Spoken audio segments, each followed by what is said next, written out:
Hello friends. Did you know that nearly 80% of those who watch my videos aren't subscribed? If you enjoy the content, I'd truly appreciate it if you hit that subscribe button. It helps a lot. Also, don't forget to leave a like and share your thoughts in the comments. Your interaction not only supports the channel's growth, but also helps these stories reach more people. Thank you all for being here. By the way, where are you watching from? Let me know in the comments.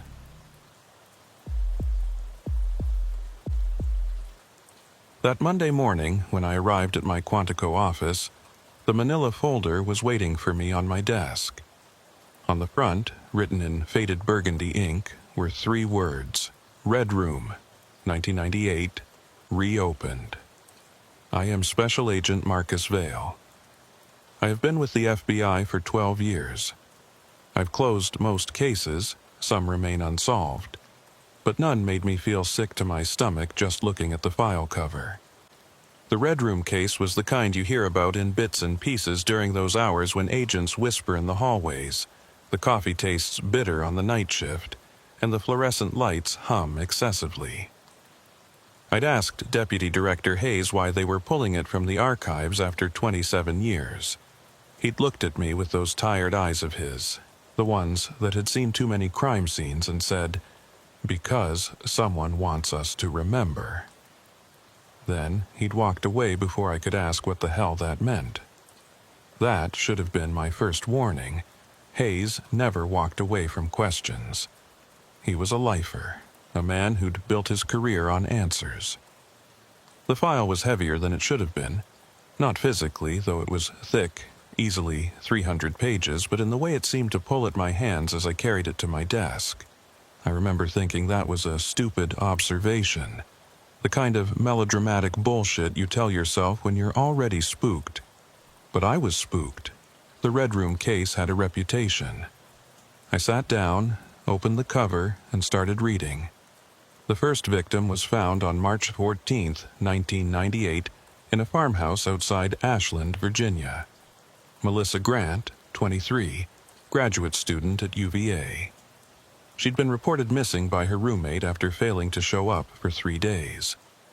Local PD found her in what the report called a room painted entirely red. Walls, ceiling, floor, everything crimson. The paint was fresh, still tacky in places. Melissa was positioned in the center of the room, seated upright in a wooden chair, hands folded in her lap. No visible wounds. No signs of struggle. Cause of death? Asphyxiation, though the ME couldn't determine the method. There were no ligature marks, no petechiae in the eyes, nothing to suggest she'd been strangled or smothered. She'd simply stopped breathing. The second victim appeared 6 weeks later. David Ortega, 31, high school teacher from Richmond.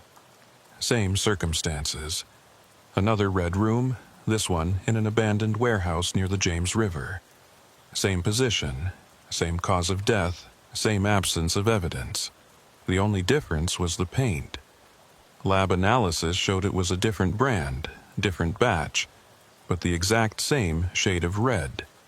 Pantone 186C, if you want to be specific. The color of fresh blood. By the time the 5th victim was discovered in September of 1998, the FBI had taken over from local law enforcement. The case file noted that Special Agent Riley Archer had been the lead investigator, partnered with Agent Lincoln Hayes. I'd heard of Archer. She'd retired back in 2003, moved to Montana, didn't talk about her bureau days. Hayes was dead. Suicide, 2001. Drove his car into the Potomac. The official report said it was depression related to his divorce, but the timing made me uneasy. 3 years after the Red Room case went cold. I flipped through the crime scene photographs. Each red room was different. Different locations, different dimensions, different light sources, but identical in their oppressive monochromatic horror. The victims all sat in the same wooden chair. Not similar chairs. The same chair. Archer's notes confirmed it. Forensic analysis showed it was the same piece of furniture, moved from location to location. Oak, mid-century construction, traces of different victims' DNA embedded in the grain. What made my skin crawl wasn't the victims' faces. They all looked peaceful, almost serene. No fear frozen in their expressions, no signs of terminal distress. They looked like they were waiting for something. That's what Archer had written in her notes.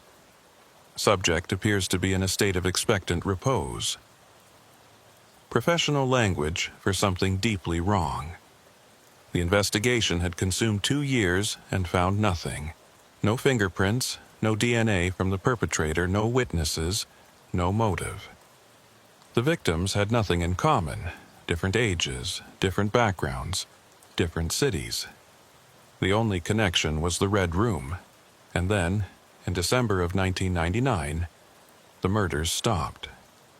No final victim, no climax, no resolution. The case just ended. Archer recommended it be classified as cold and moved to archives. Her final report was dated January 3, 2000. I was 3 pages into her summary when I noticed something in the margin. A handwritten note, so small I almost missed it. "Check the photographs. He's getting closer." My desk phone rang. I actually jumped. The caller ID showed an internal extension. Records Division, Sub-Level 2. I picked up. "Agent Vale?" A woman's voice, older, with a smoker's rasp. "This is Archivist Patricia Brennan. I processed your request for the Red Room file." "I didn't make a request," I said. "Deputy Director Hayes assigned me the case." There was a pause. "That's strange. The request form has your signature from 3 days ago." I looked at my calendar. 3 days ago, I'd been in Detroit, testifying in a racketeering trial.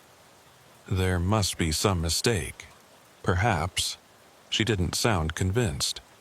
"Agent Vale, before you proceed with the file, there's something you should know. When we pulled it from archives, we found discrepancies." "What kind of discrepancies?" "Photographs that weren't logged in the original inventory. Notes in handwriting that doesn't match either Archer or Hayes," and she hesitated. "There's a photograph dated March 2025, last month." My mouth went dry. "That's impossible. The case closed in 99. "I'm aware. I've worked in records for 32 years, Agent Vale. Files don't update themselves. Someone has been accessing this case, adding to it, and they've been doing it without authorization for over 2 decades. I pulled the file closer, started flipping faster through the photographs. The early ones from 1998 showed the Red Rooms empty except for the chair and the victim. But as I progressed chronologically, I started to notice something in the background. In the 4th victim's photos, there was a shadow in the far corner of the room. Just a dark smudge, easy to dismiss as a photography artifact. In the 6th victim's photos, the shadow was larger, more defined. By the 9th victim, the last one, the shadow had moved forward, now visible in the middle distance behind the chair. It looked almost human. "Agent Vale?" Brennan's voice pulled me back. "There's one more thing. The last photograph in the file, it's not from the original case." I found it near the back. A Polaroid, the kind we stopped using in the field back in the early 2000s. The image showed a red room I didn't recognize from the case file. Empty chair in the center. Fresh paint on the walls. But in the background, clear as day, was a figure. Dark clothing, average height, gender indeterminate. And where the face should have been, just a blur, like the person had moved at the exact moment the shutter clicked. Handwritten on the white border of the Polaroid, in neat block letters, "Marcus Vale, pending." I dropped the photograph like it had burned me. My hands were shaking. This was insane. This was someone's idea of a sick joke. Had to be. But who would have access to federal archives? Who could forge documents, plant evidence, manipulate a closed case file without triggering any security protocols? I need to see the original storage box, I said. Everything that came with this file. I'll have it brought up to Sub-Level 1 examination room, Brennan said. Agent Vale, be careful with this one. I've been here long enough to recognize a file that doesn't want to stay closed. She hung up before I could respond. I sat there for a long moment, staring at that Polaroid. My name, written in someone's hand, attached to a photograph that couldn't exist. I thought about calling Hayes, demanding to know what the hell he'd gotten me into. But something stopped me. Maybe it was pride. Maybe it was the stubborn part of me that had solved cases when everyone else gave up. Or maybe it was something else. Something that whispered I was already part of this, whether I wanted to be or not. I gathered the file, locked it in my desk, and headed down to Sub-Level 1. The examination rooms were windowless, soundproofed, designed for reviewing classified material. Room 4 was waiting for me, door ajar, lights already on. On the steel table in the center sat a corrugated cardboard box, edges softened with age. The FBI seal faded nearly to invisibility. Patricia Brennan was waiting inside. She was older than I'd pictured, maybe late 60s, with steel gray hair pulled back in a severe bun. She nodded at the box without preamble. Everything's in there. Original evidence bags, field notes, even the cassette tapes from Archer and Hayes' recorded interviews. I've cataloged it all. Nothing's been removed since 2000. But things have been added, I said. Yes. She pulled out a small notebook, flipped it open. I found 5 items that aren't in the original manifest. 3 photographs, 1 cassette tape with no label, and a VHS tape marked only with the date, October 15th, 2024. 4 months ago. Has anyone watched it? I asked. No, I don't have authorization for that. You do. She pointed to a rolling cart in the corner where an old CRT television and VCR sat waiting. I had it bring this up from storage. Figured you'd want to see what's on it. I didn't want to see what was on it. Every instinct I had was screaming at me to walk away, to tell Hayes this case was compromised, contaminated, unsalvageable. But I was already moving toward the cart, already pushing it closer to the table. Brennan handed me the VHS tape. The plastic case was scuffed, well used. The label showed that date in the same neat handwriting from the Polaroid. I'll leave you to it, Brennan said. Lock the door when you're done. The security system will log your exit. Then she was gone, and I was alone with a box of evidence from a 27-year-old murder case and a videotape that shouldn't exist. I loaded the tape, the TV screen filled with static, then cleared to show a room, a red room. The paint looked fresh, gleaming wet under harsh fluorescent light. The wooden chair sat in the center, empty. The camera was stationary, probably on a tripod pointed directly at the chair. Time code in the corner read 22:47:33. Nearly 11 at night. For 3 minutes, nothing happened. Just an empty room, that red chair, the hum of the fluorescent lights barely audible through the TV's speaker. I was about to fast forward when the lights flickered. Once, twice, then they steadied. Someone walked into frame. They moved slowly, deliberately, and sat in the chair. Same position as the victims in the crime scene photos. Hands folded, back straight, facing the camera. They wore dark clothing, black jeans, black hoodie, hood pulled up. But the face was blurred, not pixelated, not obscured by shadow, blurred, like someone had taken an eraser to that part of the image, smudging it into incomprehensible shapes, but I could see eyes, dark eyes, staring directly into the camera, directly at me. The figure sat there for another 2 minutes, not moving, not speaking, just sitting, hands folded, staring. Then they raised one hand slowly, pointed directly at the camera, and mouthed a single word. I couldn't hear it, but I could read the lip movement clearly enough. Soon. The lights cut out. When they came back on, the chair was empty. The timestamp jumped forward to 23:03:17. 16 minutes missing. The tape ran for another 30 seconds, showing nothing but the empty room, then cut to static. I stood there, remote still in my hand, trying to make sense of what I'd just seen. This wasn't evidence. This was a message. Someone had made this, planted it in federal archives, and waited for me to find it. But how did they know I'd be assigned this case? How did they know I'd request the evidence box? Unless they were the ones who'd requested it. The ones who'd forged my signature 3 days ago. I ejected the tape, put it back in its case, and turned to the cardboard box. Time to see what else had been added to the file. I pulled on latex gloves and started removing items one by one, laying them out on the table. Original evidence bags contained the usual: victim personal effects, trace evidence samples, field notes in protective sleeves. Then I found the 3 photographs Brennan had mentioned. The first was a crime scene photo from the original case, victim number 3, taken in June 1998. But this print was different from the one in my file. The angle was slightly different, taken from a position closer to the doorway. And there, in the corner of the room, clearer than before, the shadow, more defined now. The suggestion of a human shape, but wrong somehow. The proportions weren't quite right. Arms too long. Head tilted at an angle that made my neck hurt just looking at it. The second photograph showed the same crime scene, same victim, but from another angle.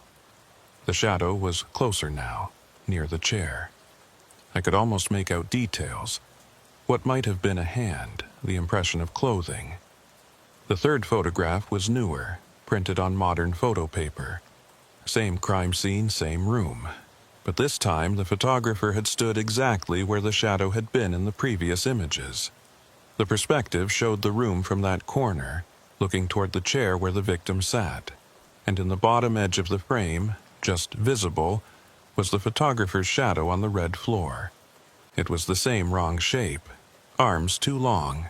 Head at that awful angle. I put the photographs down carefully, suddenly aware of how cold the room had become. The HVAC must have kicked into a higher setting. That was all. Just cold air from a vent. But my breath was misting, just slightly, and the fluorescent lights seemed dimmer than they had been minutes ago. The cassette tape without a label was next.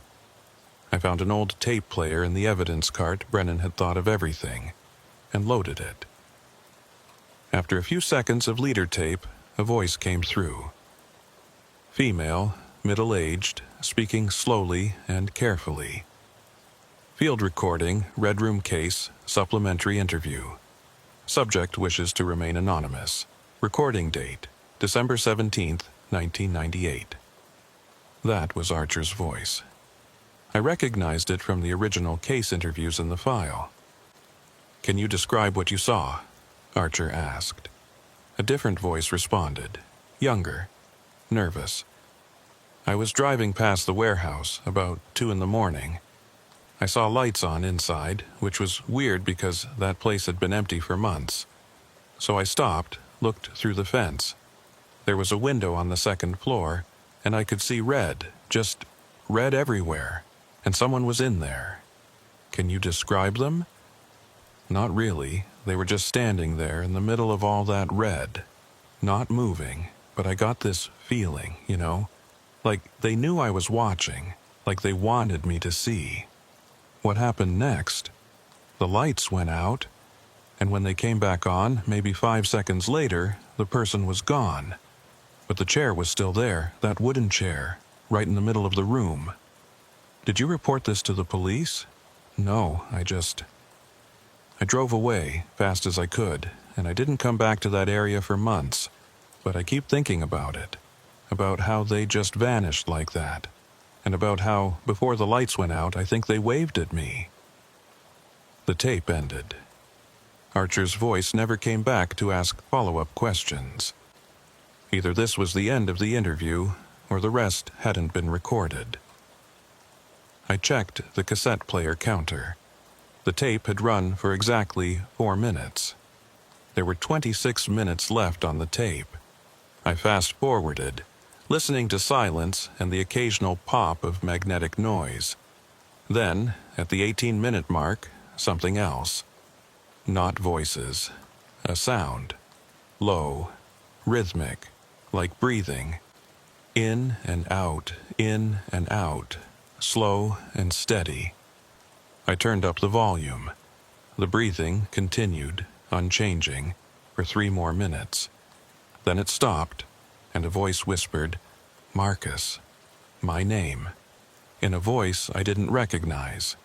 Quiet, intimate, like someone speaking directly into my ear. I yanked the headphones off, my heart hammering. The tape player kept running, the counter ticking forward, but no more sound came through. I ejected the cassette, put it with the photographs, and took a long breath. This was wrong. Everything about this was wrong. Someone had access to evidence, to archives, to sealed federal cases. Someone who knew my name, who could manipulate recordings and plant evidence. Someone who'd been doing this for 27 years. Or something had been doing it. That thought came unbidden, and I hated how easily it arrived. I'm not a superstitious man. I believe in evidence, in forensics, in the rational explanation. But right now, standing in a cold examination room with evidence that defied logic, I felt something I hadn't felt since I was a child. Primal, unreasoning fear. I packed everything back into the box, logged it with the security system, and left the examination room. The corridors of Sublevel 1 were empty, lit by those same fluorescent tubes that seemed to follow me everywhere in this building. My footsteps echoed too loud against the tile floor. I kept thinking I heard another set of footsteps behind me, matching my rhythm. But every time I stopped and turned, there was nothing. Back in my office, I locked the door and sat in the dark for a while, just thinking. Hayes had said someone wanted us to remember. Who was us? The Bureau? Me, specifically? And remember what? A case from '98 that had never been solved, had ended without explanation, had left no answers. I pulled out the file again and read through Archer's final report more carefully. She'd been thorough, methodical. Exactly the kind of investigator you'd want on an impossible case. But reading between the lines, I could sense her frustration. She'd known there was something wrong about the Red Room murders, something that didn't fit the patterns of serial killers or organized crime or any other category the Bureau used. Her last paragraph stood out. Despite exhaustive investigation, no conventional explanation for these homicides can be established. Recommend case be archived pending new evidence or similar future incidents. Note: Agent Hayes and I both advise that any future investigation proceed with extreme caution. There are aspects of this case that remain unexplained. That last word had been added in pen, written over what looked like an erased word. I held the page up to the light, trying to make out what she'd originally written. The ghost of the letters was just barely visible. Dangerous. My phone buzzed. Text message from an unknown number. "You found the tape." I stared at the screen, typed back, "Who is this?" The response came immediately. "Someone who knows what you're looking for. Check the last evidence bag, the one that's sealed with red tape." I looked at the box Brennan had brought up. I'd gone through everything, hadn't I? But no. There, at the very bottom, underneath the cardboard divider, was a small evidence bag I'd missed. It was sealed with red evidence tape, the kind we stopped using 15 years ago. The label was blank except for a case number I didn't recognize. I opened it carefully. Inside was a folded piece of paper, edges yellowed with age. I unfolded it. A photocopy of a photograph. The original must have been in color, but this was black and white. It showed a man I didn't recognize standing in front of a house. Nice place, 2 stories, suburban somewhere. The man was smiling at the camera. Someone had drawn a red circle around him in marker. On the back, a handwritten note. Jacob Mailer.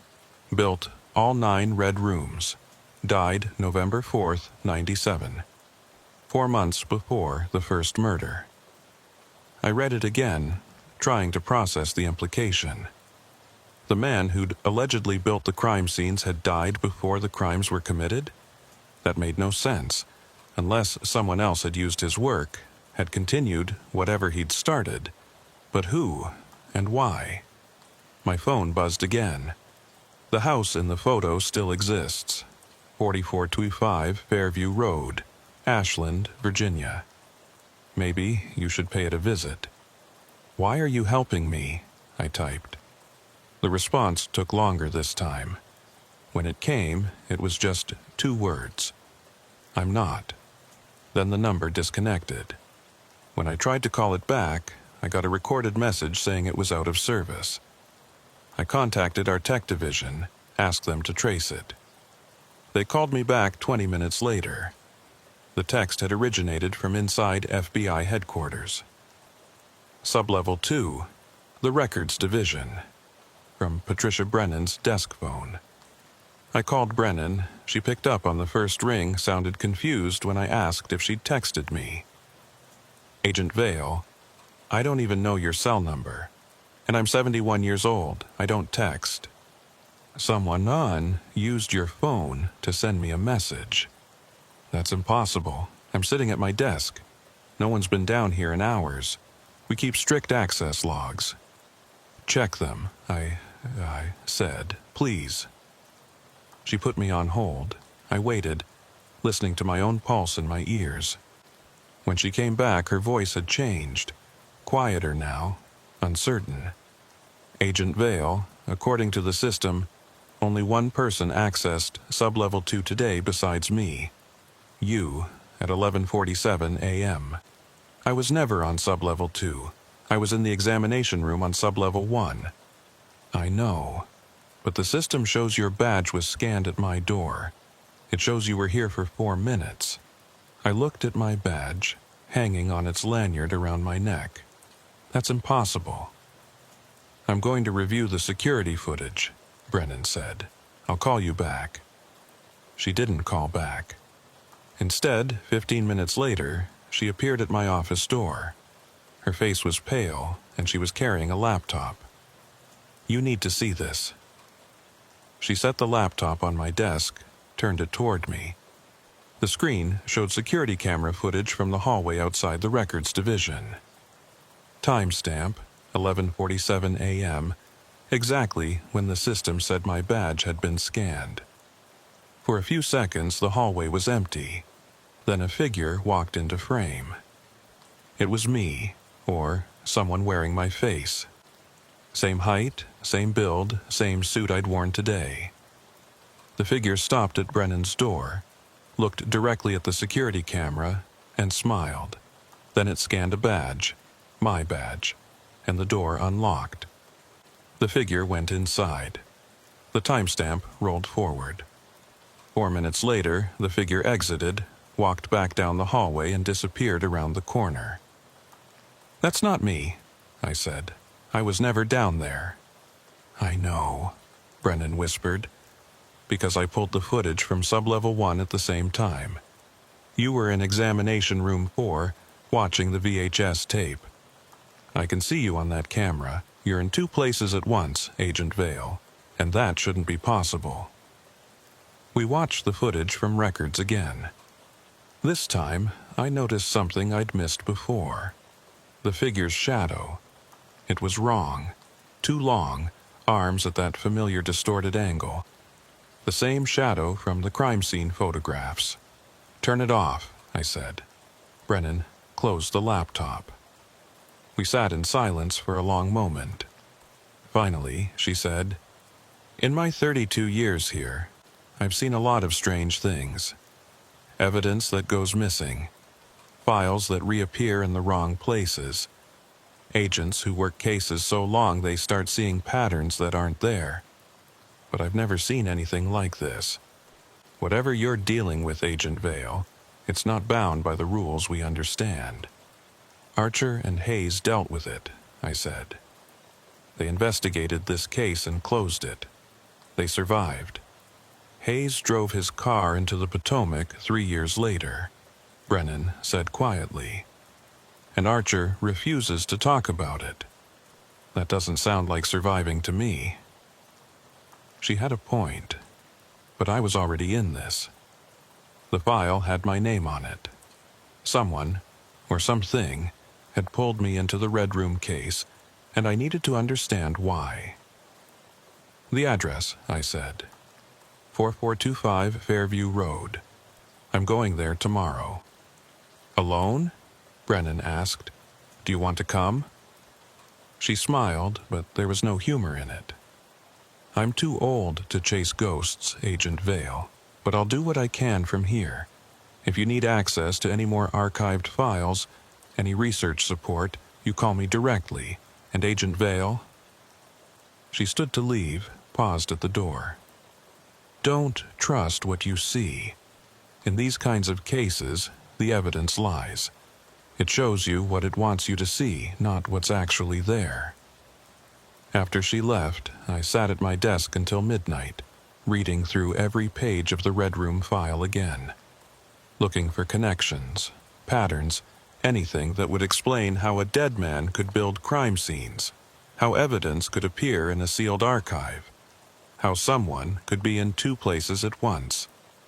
I found nothing that made sense. But I did find one detail I'd missed before, buried in Archer's notes from the final victim. She'd written, "Subject's watch stopped at 11:47 p.m., same as previous 8 victims.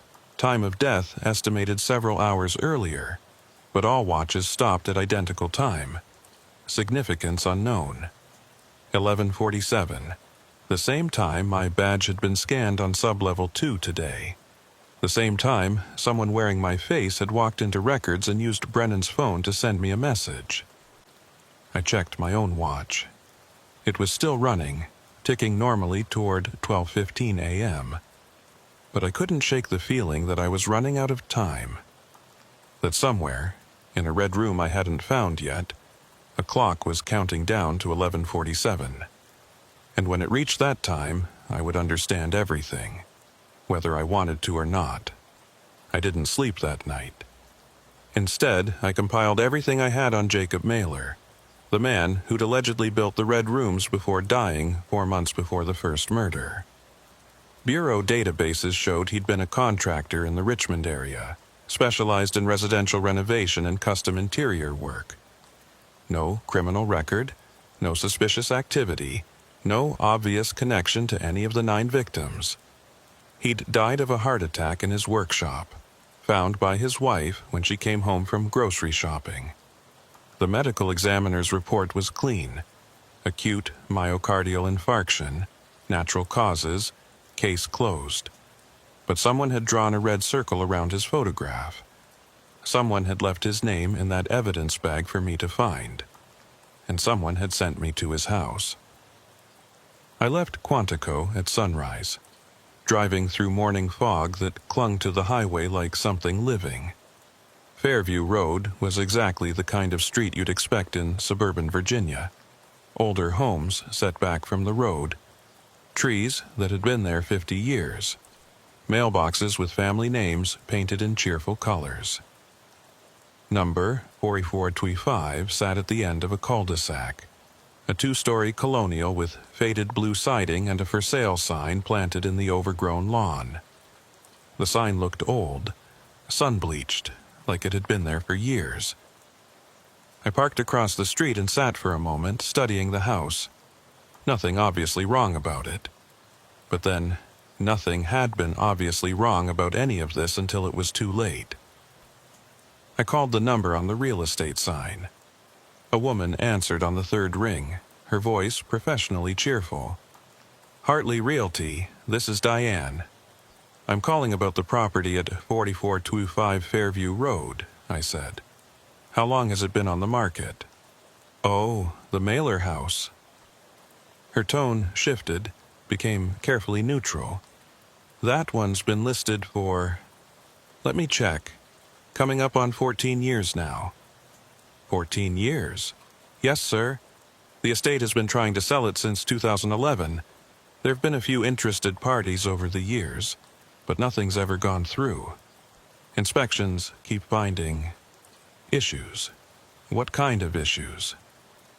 She hesitated. "The kind that make buyers walk away. Are you interested in viewing the property? I should warn you, it's being sold as is. The estate won't make any repairs or renovations." "I'd like to see it," I said. "Are you available this morning?" Another pause. "I can meet you there in an hour. But sir, may I ask, are you seriously interested in purchasing, or is this more of a curiosity visit? Because I have to tell you, most people who want to see this house are just... well, they've heard stories." "What kind of stories?" "The kind I don't repeat to potential buyers," Diane said firmly. 1 hour, agent. I hadn't mentioned I was FBI. "How did you know I'm an agent?" The line went silent for 3 full seconds. When she spoke again, her voice had lost all its professional warmth. "Because the last person who called about this house was an FBI agent too, 27 years ago. She wanted to know if Jacob Mailer had built anything unusual before he died. I was just starting in real estate then. I'll never forget that conversation." "Special Agent Archer," I said. That was her name. She came to see the house, went inside, came out 20 minutes later looking like she'd seen something that broke her. She told me, "Whatever you do, don't let anyone buy this house. Don't let anyone live here." Then she left, and I never heard from her again. My grip tightened on the phone. "But you kept it listed." "The estate insisted. They needed to sell it to settle debts, but I made sure the inspections always found something. Bad wiring, structural issues, toxic mold, anything to make it unsaleable. I've been protecting people from this place for almost 3 decades, Agent." "I didn't catch your name." "Vale. Special Agent Marcus Vale." "Well, Agent Vale, if you want to see the inside of 4425 Fairview Road, I'll show you. But I won't go past the front hallway. I learned that lesson the hard way." She hung up before I could ask what she meant. I spent the next hour doing background research on the property. County records showed it had belonged to Jacob and Linda Mailer from 1987 until Jacob's death in 1997. Linda had moved out immediately after his funeral, relocated to Arizona, and died in 2009 without ever returning to Virginia. The house had passed to their only child, a daughter named Rebecca, who tried to sell it through the estate. Rebecca herself had died in 2018, car accident, no suspicious circumstances, and the property had been tied up in legal proceedings ever since. What interested me more was the property history. Jacob Mailer had bought the house in 1987 and immediately begun extensive renovations. Permits on file showed he'd gutted the interior, rebuilt walls, added rooms. The work had taken 3 years. In 1990, the house was finished, and the Mailers moved in. According to neighbors I called using the reverse directory, the Mailers had been quiet, kept to themselves, seemed normal enough, until the last few months before Jacob's death. He got strange, one elderly neighbor told me over the phone. Her name was Margaret Hessler, and she'd lived on Fairview Road for 40 years. Started working in that workshop of his all hours of the night. We'd hear power tools running at 2, 3 in the morning, And the paint smell, good Lord, it was like he was painting everything red. My husband went over to complain about the noise once, said he looked through the workshop window and saw Jacob standing in the middle of the room, just staring at a wall he'd painted completely red, not moving, not doing anything, just staring. Did your husband talk to him? Tried to. Jacob didn't even turn around. My husband knocked on the window, called his name, nothing. Finally, he just left. Said Jacob looked like he was in some kind of trance. She paused. 2 weeks later, Linda found him dead in that same workshop. Heart attack, they said. But I've always wondered if it wasn't something else. If something in that house didn't, I don't know, break him somehow. I thanked her and hung up just as a silver Honda pulled up in front of 4425. Diane turned out to be a woman in her mid-50s, professionally dressed, with the kind of forced smile that didn't reach her eyes. She got out of the car carrying a lockbox and a clipboard and waited for me on the sidewalk. Agent Vale. She didn't offer to shake hands. I have to warn you again. I'm only going as far as the front hall. What you do beyond that is your business, but I've been inside this house exactly once in 27 years, and that was enough. What did you see? Let's get the front door open first. She walked up the path to the porch and I followed. The house looked worse up close. Paint peeling in long strips, windows filmed with years of dirt, the porch boards soft with rot. Diane worked the lockbox with practiced efficiency, produced a key, and unlocked the door. It swung inward with a sound like a sigh. The smell hit me first. Not decay or mold like I'd expected. Paint. Fresh paint. That chemical smell of latex and pigment. But the house had been empty for more than a decade. Nothing should smell fresh in here. You smell it too, Diane said. It wasn't a question. It's always like this. No matter how long the house sits empty, it always smells like someone just finished painting. She stepped into the front hallway and I followed. The interior was dark, curtains drawn in every room I could see. Diane pulled out a flashlight, she'd come prepared, and aimed it down the hall. The beam caught dust motes drifting in the air, and beneath that, something else. The walls were wrong. They'd been painted red. All of them. The same crimson shade from the crime scene photos. Pantone 186C, the color of blood. But that wasn't what made my breath catch. The paint was fresh. I could see where it glistened wetly in the flashlight beam, where it had dripped and pooled at the baseboards. This is impossible, I said. The house has been empty for years. I know. Diane's voice was steady, but I could hear the tremor underneath. The first time I came here, in 1988, right after Archer's visit, the walls were normal. Beige, boring contractor paint. But when I came back a week later to check on something, they were like this. Fresh red paint everywhere. I called a contractor, asked him to repaint, cover it up. He did. Took him 3 days. The next morning, I got a call from the estate attorney. He'd stopped by to check on the work and the walls were red again. Fresh paint. Like the contractor had never been here. That's not possible. I've heard that before. Doesn't make it less true. She backed toward the door. I'm going to wait in my car, Agent Vale. You have 30 minutes. Any longer than that. And I'm calling local PD. People who stay in this house too long don't come out the same. She was gone before I could argue, leaving me alone in the red hallway with my flashlight and my service weapon and a growing sense that I'd made a terrible mistake coming here. I moved deeper into the house, clearing rooms the way I'd been trained. Living room to the left, red walls, furniture covered in dusty sheets. Kitchen straight ahead. Red walls, counters empty except for a layer of grime. Every surface coated in that fresh paint smell. I touched one wall experimentally. The paint came away on my fingertip, still wet. The stairs to the second floor were directly in front of me. Above them, the hallway disappeared into darkness. I started climbing, counting steps out of habit. 12 steps to the landing, then 6 more to the second floor. The temperature dropped with each step I took. By the time I reached the top, my breath was misting in the air. 4 doors on the second floor, all closed. I opened the first one. Bedroom, empty, red walls. The second, bathroom, fixtures torn out, red walls. The third, another bedroom, this one with a child's bed frame still against the wall. Red walls, but something else too. Writing on the walls. I moved closer, shined my light across the surface.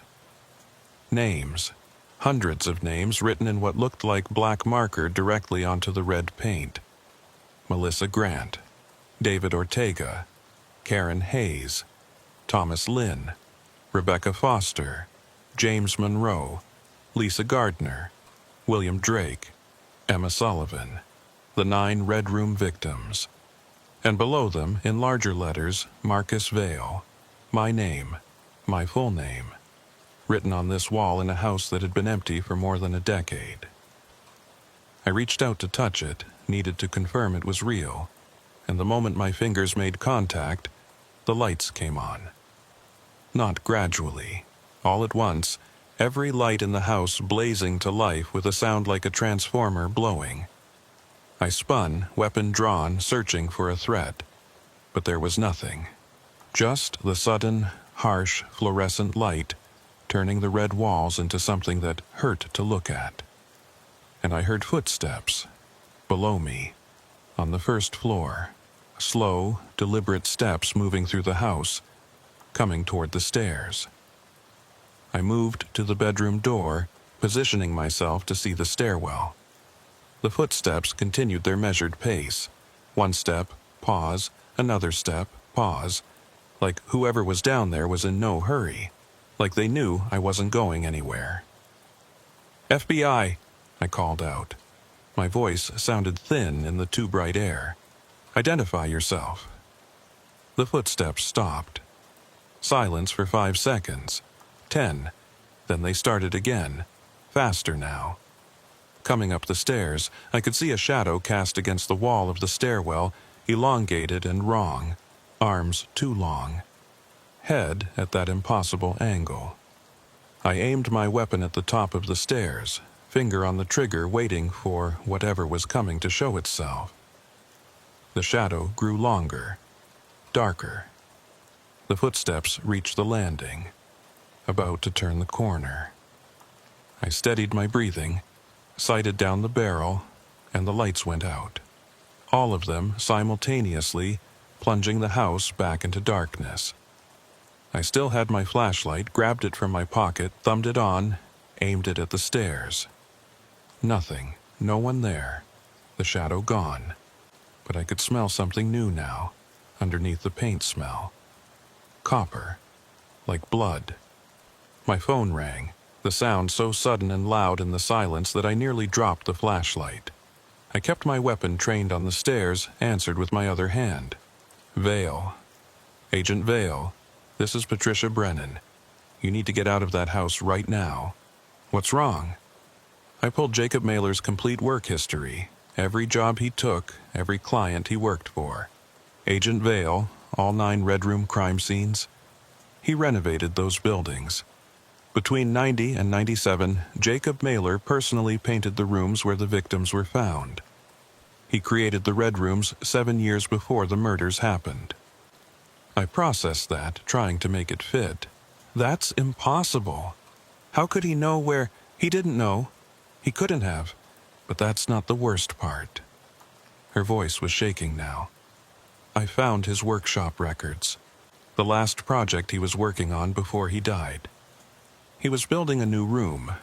The measurements, the layout, the paint specifications, everything documented. Agent Vale, he was building a room specifically designed for one person. The dimensions match your height and reach exactly. Cold spread through my chest. How could he possibly? The work order is dated October 15th, 1997. 3 weeks before he died, and at the top of the page he'd written a name. Your name, Agent Vale, Marcus Vale. He built a red room for you 28 years ago. I heard movement behind me, spun, flashlight cutting through the darkness, and saw it. The fourth door on the second floor, the one I hadn't opened yet, was swinging inward, revealing a room beyond, a red room, fresh paint glistening on the walls, and in the center, a wooden chair. The same chair from all the crime scene photos. Waiting. "Get out," Brennan said. "Get out now." But I couldn't move, because sitting in the chair, hands folded, staring directly at me with eyes that caught and reflected my flashlight beam like an animal's, was a figure in dark clothing, the same figure from the VHS tape. And as I watched, frozen, they raised one hand and beckoned me forward. Marcus. They spoke my name in a voice I recognized, my own voice. "It's time. 11:47 is coming. You need to be ready." I ran. Down the stairs, through the red hallway, out the front door into sunlight that felt like salvation. Diane was out of her car immediately, running toward me. "What happened? What did you see?" "Lock the house," I managed between breaths. "Lock it, and don't ever let anyone inside again." She didn't argue. While she secured the front door, I got in my car and called Brennan back. "I need Archer's contact information, right now." "She won't talk to you. She's refused every call about the Red Room case for 27 years. Then I'll go to Montana and make her talk. Because whatever's in that house, whatever Jacob Mailer built, it's not finished. It's been waiting, and it knows my name." The drive back to Quantico took 2 hours. I spent all of it thinking about that voice, my voice, speaking from that figure in the chair, about names written on walls in a house that should have been empty, about a dead contractor who'd built crime scenes before the crimes happened, who designed a room specifically for me nearly 3 decades ago. By the time I reached my office, I'd made a decision. I was going to find Riley Archer, and I was going to make her tell me everything she'd seen in this case. Everything she'd learned that made her run away to Montana and refuse to speak about the Red Room murders ever again. Because I was starting to understand something terrifying. This wasn't a case that could be solved. This was a case that chose its investigators. Archer and Hayes hadn't closed it. They'd escaped it, or tried to. And now it was my turn. Brennan was waiting in my office with a file folder. Riley Archer's last known address in Montana, a town called Whitehall, about 40 miles south of Helena, population 3,000. She bought a cabin there in 2003 and hasn't left since. She handed me the folder. "Agent Vale, I have to ask, what did you see in that house?" "Something impossible," I said. "Something that's been waiting for me." "Then why go to Archer? Why not just walk away?" "Because it knows my name. It knew I'd be assigned this case. It's been preparing for 28 years. Walking away won't stop what's coming. I need to understand what I'm dealing with." Brennan nodded slowly. "There's one more thing. I pulled the security footage from Quantico for the night of October 15th, 2024, the date on the VHS tape. Someone accessed the Red Room evidence at 11:47 p.m. They were in the archive for exactly 16 minutes, the same 16 minutes that are missing from the tape. Who? Your badge again. And the security camera shows someone wearing your face. But Agent Vale, the timestamp on the footage is from 4 months ago. You weren't even assigned this case yet. How could someone have known?" I looked at the folder in my hands, at Archer's address written in Brennan's neat handwriting. Because time doesn't work the same way in the Red Rooms. Mailer knew my name in 1997. The rooms knew where the victims would be years before they died there. This thing, whatever it is, it doesn't follow linear time. It's always been ahead of us. That's impossible. So is everything else that's happened. I stood, grabbed my jacket. I'm taking a few days' leave. If anyone asks, I'm following a lead on an unrelated case. And, Patricia, if my badge scans into any building I'm not physically in, if you see me on any security camera and I'm not where I'm supposed to be, call me immediately. Because that means it started. What started? I thought about that wooden chair, waiting in the red room, about my name on the wall, about that voice, my voice, telling me it was time. I don't know yet, but it ends at 11:47, and I intend to be ready when it does. I booked a flight to Montana, leaving that evening. 6 hours to Denver, then a connecting flight to Butte. From there, a rental car to Whitehall. I'd arrive around midnight, find a motel, and track down Riley Archer in the morning. She'd talk to me. She had to, because she was the only person alive who'd investigated the Red Room case and survived to close it. Or so I thought. As I was packing in my apartment, my phone rang. Unknown number. I almost didn't answer, but something made me pick up. Agent Vale, a man's voice, elderly, rough with age. My name is Thomas Hayes. I'm calling about my brother. I went still. Agent Lincoln Hayes? That's right. I heard through, well, let's call them mutual friends, that you've been assigned the Red Room case. I thought you should know something. My brother didn't commit suicide. He was murdered. The official report was wrong. I identified the body. There were marks on his wrists, his ankles, ligature marks. Someone tied him down before they put him in that car, and there was paint under his fingernails, red paint, the exact same shade from the crime scenes. My mouth had gone dry. Why didn't you report this? I did. To the local police, to the FBI, to anyone who would listen. But every report was dismissed. Lost in the system. Archived without investigation. It was like someone didn't want the truth to come out. Someone with access to federal records, to evidence systems. Someone who could make things disappear. Or appear, I said quietly. Exactly. Agent Vale, my brother called me 2 days before he died. He was scared, more scared than I'd ever heard him. He said the Red Room case wasn't closed. He said it was waiting. That something in those rooms had marked him and Archer, and it was coming for them both. He said he kept seeing himself. Not a reflection. Himself. A version of him that wore his face but wasn't him. Following him, watching him. And he said it knew things that hadn't happened yet. What happened to Archer? She ran, got as far from D.C. as she could. My brother tried to run too, but it was too late. Whatever that thing was, it got him first. Agent Vale, if you're investigating this case, you need to understand. You're not hunting a killer. You're being hunted.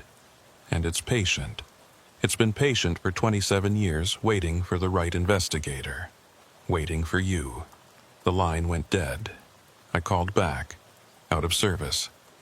Just like the texts from Brennan's phone. I stood there in my apartment, suitcase half packed, trying to decide if I was making a terrible mistake, going to Montana to find Archer. Pursuing a case that had killed Hayes and made Archer flee for her life. But I didn't have a choice. My name was on that wall. My voice had spoken from that chair. 11:47 was coming, whatever that meant. And if I was going to face whatever waited in the red rooms, I needed to know what Archer had learned. What she'd seen that made her run. My watch read 9:32 p.m. In theory, I had time to catch my flight. But as I grabbed my suitcase and headed for the door, I glanced at the mirror in my hallway. And froze. My reflection was smiling. I wasn't smiling, but the reflection was, with an expression I'd never made in my life. Wide and knowing and utterly wrong on my face. As I watched, the reflection raised one hand and pointed at its watch. then mouthed a single word: soon. I ran from my apartment without looking back, got in my car, drove to the airport with my hands shaking on the wheel. The whole time I kept checking the rearview mirror, terrified I'd see myself following. But there was nothing. Just traffic, headlights, the ordinary darkness of a Virginia night. The flight was delayed, mechanical issues. We didn't take off until after midnight. I spent the entire 6 hours staring out the window at the darkness below, unable to sleep, unable to stop thinking about that smile in my reflection, about Lincoln Hayes's ligature marks and the paint under his fingernails, about Riley Archer hiding in the mountains of Montana for 27 years. By the time we landed in Butte, dawn was breaking over the Rockies. I picked up the rental car and drove south toward Whitehall, following GPS directions through mountains and forests that felt alien after years in D.C. The town was small, just a few streets clustered around an old railroad depot. I found a diner, ordered coffee and breakfast, and asked the waitress if she knew Riley Archer. The lady in the cabin up on Ridge Road. The waitress was young, maybe 25, with that friendly Montana openness. Sure, everyone knows Riley. She keeps to herself mostly, but she's nice enough. You a friend of hers? Something like that. I need to talk to her about work. The waitress's expression changed, became guarded. What kind of work? I'm FBI. She used to be too. Yeah, I know. She doesn't like to talk about that. Said she left all that behind. The waitress refilled my coffee without being asked. If you're going up there, be careful. The road's rough this time of year. And Riley, well, she's not great with unexpected visitors. Last person who surprised her, she met them at the door with a shotgun. I left cash on the counter and got directions to Ridge Road. It took another 20 minutes to find the turnoff, and the waitress hadn't been kidding about the road. Barely more than a dirt track, winding up into the foothills through stands of pine and aspen. Archer's cabin was at the end, set back in the trees, a small log structure with a covered porch and chimney trailing smoke. I parked 50 yards away and walked the rest of the distance. Before I reached the porch, the door opened and Riley Archer stepped out. She was older than her bureau photo, hair gone gray, but she moved with the same careful precision I remembered from other ex-agents. And yes, she was holding a shotgun. Far enough, she said. I know who you are, Agent Vale. I've been expecting you. The question is, are you really you, or are you it wearing your face? I stopped, raised my hand slowly. How would I prove which one I am? You can't. That's the problem. She studied me for a long moment. But if you were it, you wouldn't be standing there asking reasonable questions. You'd already be inside my head. So I'm going to take a chance. Come up slow. Keep your hands where I can see them, and tell me why you're here. I climbed the porch steps carefully. Up close, I could see Archer looked exhausted, like she hadn't slept well in years. The Red Room case. It's been reopened. I need to know what you found, what you saw that made you run. She laughed, but there was no humor in it. I didn't run, Agent Vale. I retreated strategically. There's a difference. Come inside. We don't want to have this conversation where it can hear. Where what can hear? The room, Archer said simply. They're always listening. Inside, the cabin was sparse but comfortable. Wood stove radiating heat, bookshelves lining one wall, a desk covered in papers and photographs. Archer set the shotgun by the door but kept it within reach. She gestured to a chair by the stove. Coffee? Please. I sat, trying to process what she'd just said. The rooms are listening? What does that mean? Exactly what it sounds like. She poured 2 mugs from a pot on the stove, handed me one, and sat across from me. Tell me what you've found so far. Everything. I told her. The reopened file, the VHS tape, the added evidence, the house on Fairview Road, Jacob Mailer's work history, the figure in the chair speaking with my voice, my name on the wall. Archer listened without interrupting, her expression growing darker with each detail. When I finished, she was quiet for a long time. Finally, she said, "It's worse than I thought. When Hayes and I worked this case, it took months before we started seeing the patterns, the impossible connections. It's escalating with you, moving faster. That means it's running out of time." Time for what? To complete the sequence. Archer stood, walked to her desk, and came back with a folder. Inside were crime scene photos I recognized, the 9 Red Room victims, but also other materials, charts, timelines, mathematical calculations covered in her handwriting. Hayes and I figured out a few things before he died. The Red Room murders weren't random killings. They were a process, a ritual almost. Each victim was chosen for a specific reason, killed at a specific time in a specific place, but we could never figure out what the reason was, what the pattern meant. She spread the photos across the small table between us. Look at the timestamps. Every victim's watch stopped at 11:47 p.m., every single one, but their estimated times of death were all different. Some died hours earlier, some minutes before. The watch's stopping wasn't a mechanical failure. It was a marker. 11:47 is significant. My badge was scanned at 11:47, I said. In multiple places I wasn't. The figure in Mailer's house mentioned that time specifically. Because that's when it happens. That's when the room opens. Archer pulled out another document, a schematic drawing. I recognized Jacob Mailer's handwriting in the margins. I found this in Mailer's workshop after his death. His wife let me search it. This isn't a blueprint for a single room. It's a design for 9 rooms, all connected somehow, not physically but conceptually, like they're points on a larger structure. And there's a 10th point here. She tapped the center of the schematic. Unmarked, unbuilt, the convergence point. The room he designed for me. Maybe. Or the room you're supposed to complete. Archer looked at me with those tired eyes. Agent Vale, do you believe in patterns that exist outside normal space and time? Structures that aren't bound by physics as we understand it. I believe in evidence. Then consider this evidence.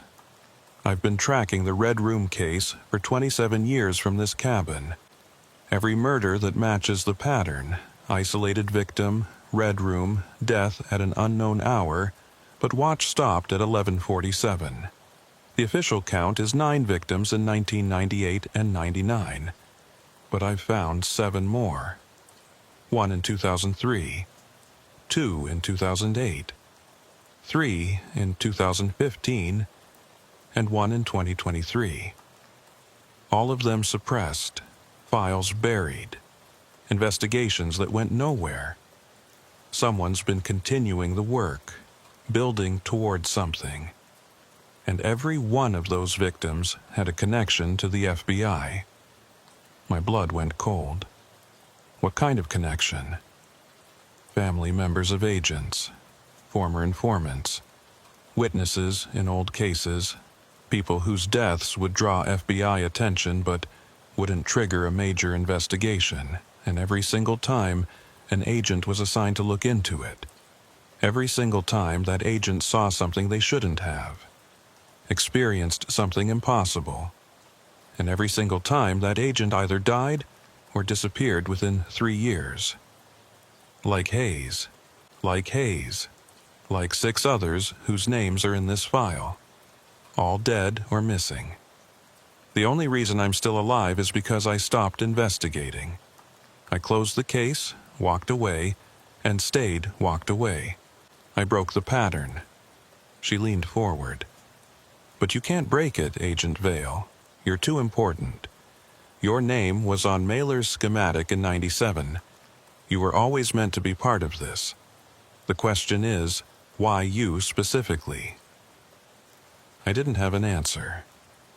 What's the 10th room, the convergence point?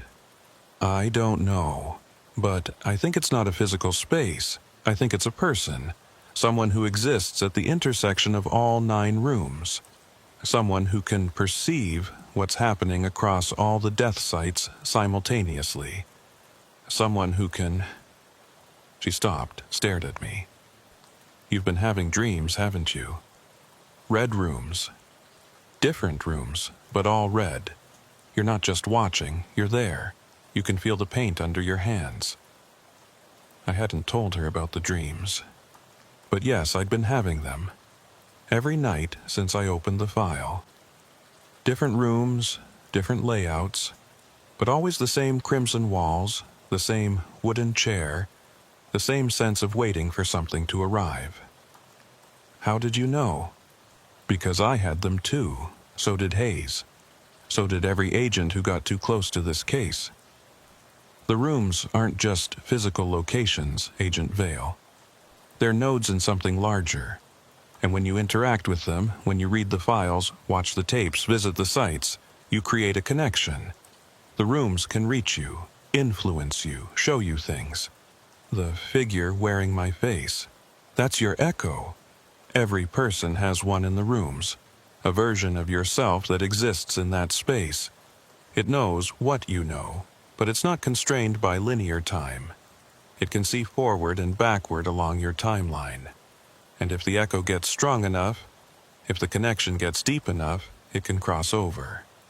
Manifest in our reality. That's what happened to Hayes. His echo came for him, tied him down, put him in that car, made it look like suicide, but it wasn't Hayes who died. It was the original. The echo took his place. I stood abruptly, coffee sloshing out of my cup. That's impossible. I've been telling you. Normal rules don't apply. The rooms exist outside our physics. They're cracks, maybe. Places where reality is thin enough that something else can reach through. And whatever's on the other side has been conducting an experiment for decades, building red rooms, marking victims, watching what happens. Mailer was its first success, a human being who could build the rooms in physical space, who could translate that impossible architecture into our reality. But Mailer died before the work was finished, so it's been trying again. Using agents, investigators, people drawn to the pattern, trying to create another builder, another architect. You think I'm supposed to build something? I think you're supposed to complete what Mailer started, the 10th room, the convergence point, and I think when you do, at 11:47 p.m. something's going to come through, something that's been waiting on the other side for a very long time. I sat back down, trying to absorb this. It was insane. All of it. But it fit with everything I'd experienced. The impossible evidence, the temporal anomalies, the figure wearing my face. How do I stop it? Archer was quiet for a moment. Hayes thought we could destroy the rooms. He spent a year tracking down every location, planning to burn them all simultaneously. Break the pattern by removing the physical sites. But before he could execute the plan, his echo came for him. I don't know if destroying the rooms would have worked, but I know trying to fight directly is suicide. Whatever this thing is, it's patient, it's strategic, it's always 3 steps ahead. So what do? You do what I did. Walk away, close the case, request reassignment, get as far from DC as possible, break the connection before it gets strong enough for your echo to cross over. I can't. My name is already on the wall. The process has started. Then you're probably already dead, Agent Vale. You just haven't figured it out yet. Archer stood, walked to the window, looked out at the Montana wilderness. Hayes tried to warn me, right before the end. He said he'd figured out the pattern, that all 9 victims had something in common that we'd missed. He was going to tell me what it was, but his echo got to him first. Whatever he discovered died with him. I pulled out my phone, opened the case file I'd saved there. The victims: Melissa Grant, David Ortega, Karen Hayes, Thomas Lynn, Rebecca Foster, James Monroe, Lisa Gardner, William Drake, and Emma Sullivan. Different ages, different backgrounds, different cities. The original investigation found no connections. But there has to be one. Hayes was certain. Archer turned back from the window. What if the connection isn't about who they were, but where they were? Or when? I started pulling up background on each victim, cross-referencing their life histories. After 20 minutes of searching, I found it. They all visited Washington, D.C. within 6 months of their deaths. Not together. Separate trips, different dates, but they were all there. Doing what? Grant was at a conference. Ortega on a school field trip with his students. Hayes visiting family. Lynn had a job interview. Foster was there for medical treatment. I kept scrolling through the records. But they all went to the same place during their visits. The J. Edgar Hoover Building, FBI headquarters. Archer went very still. Why would they go there? Tours. Public tours of the FBI. It was a popular attraction in the 90s. They all took the tour within the same 2-week period. April 1998. 2 months before the first murder. Which means they were all in the building at the same time, Archer said slowly. All exposed to the same... What? What's in FBI headquarters that could mark them? Then I remembered. The archives. The Red Room file was in archives. Sublevel 2. The tour route used to pass by records. Visitors could look through a viewing window, see agents working with historical documents. Oh, God! Archer's face had gone pale. The file was marking people. Anyone who saw it, anyone who came close to it, became part of the pattern. That's why it keeps appearing in my dreams. That's why I had to get away from D.C. The file itself is one of the rooms. A room that exists in paperwork and photographs and evidence. A room that can be opened anywhere. My hands were shaking. I've been carrying the file with me, reading it, studying it, for days. Then you're already inside it. The connection is established. Your echo is already active. She grabbed the shotgun, held it with the barrel pointed at the floor, but ready. Agent Vale, I need you to tell me the truth. When you look in a mirror, does your reflection move the same way you do? I thought about my hallway mirror, about that smile. Not always. Then we're out of time. Your echo is crossing over.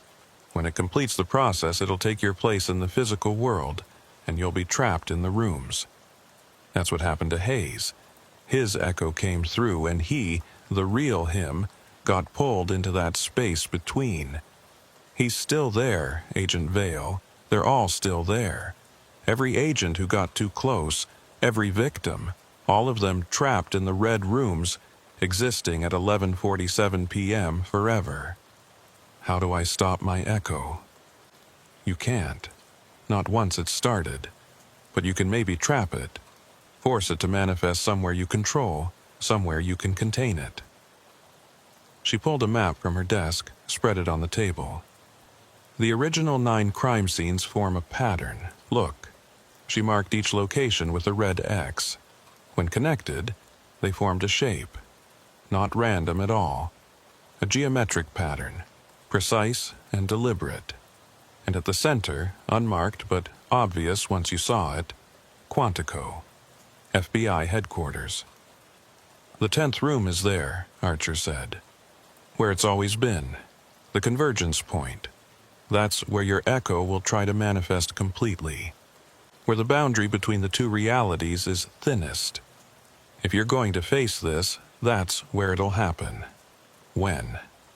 11:47 p.m. It's always 11:47. But which day? She looked at her watch. What's today's date? December 7th. Then you have exactly 10 days, December 17th. That's the anniversary of when Mailer died, 11:47 p.m., December 17th, 1997.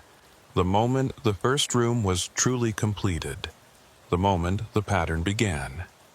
It's going to repeat. Your echo will try to complete the convergence at the exact same time, 28 years later. I stood, my mind racing. 10 days to figure out how to trap a version of myself that existed outside linear time. 10 days to prevent something impossible from becoming real. What do I need? Archer went to a closet, pulled out a heavy backpack. Everything Hayes and I gathered. Notes on the rooms, diagrams of the pattern, Mailer's original schematics, and this. She handed me a small glass vial filled with red liquid. Paint from the original crime scene, the first red room. It's been tested 100 times. It's just paint. Latex, pigment, nothing special. But in the context of the rooms, it's different. It's a marker, a way of identifying what's real and what's echo. Your echo can mimic you perfectly, but it can't interact with the original paint. The molecules repel each other. Don't ask me why. Hayes thought it was a quantum entanglement thing, but I think it's simpler than that. The rooms reject anything that tries to bring evidence of them into our reality. I took the vial carefully. If I trap the echo, if I stop it from manifesting, does the pattern end? I don't know, but it's the only option you have left. She walked me to the door. Agent Vale, I'm sorry I couldn't do more. I'm sorry I ran instead of fighting. But I've lived with this for 27 years, and the only reason I'm still here is because I chose survival over answers. You don't have that option now. You're already too deep. But maybe... She stopped, looked at me with something that might have been hope, or might have been pity. Maybe you can do what Hayes and I couldn't. Maybe you can close the pattern for good. I drove back to Butte in silence, the backpack on the seat beside me. Archer's words echoing in my head.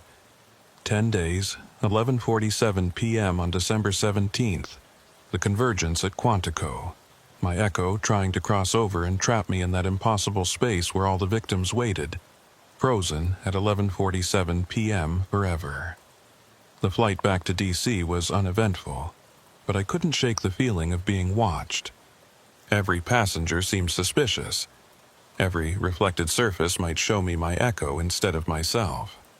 I kept Archer's vial of paint in my jacket pocket, touching it occasionally to remind myself it was real.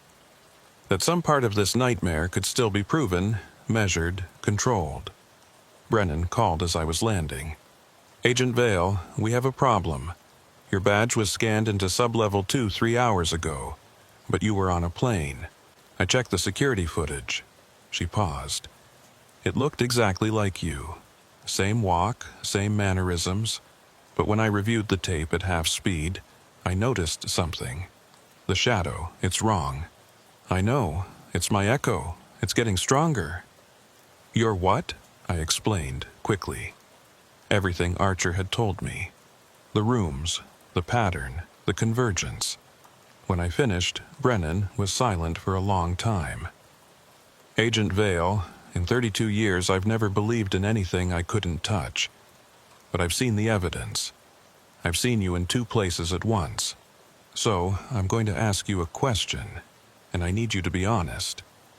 Are you the real Marcus Vale, or are you the echo? The question sent ice through my veins.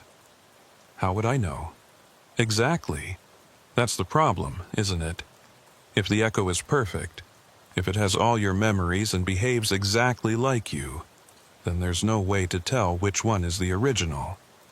You could be the echo, Agent Vale. You could have been the echo from the beginning, and the real you could already be trapped in the rooms. I touched the vial in my pocket. Archer gave me a way to test it. Paint from the first crime scene. Echoes can't interact with it.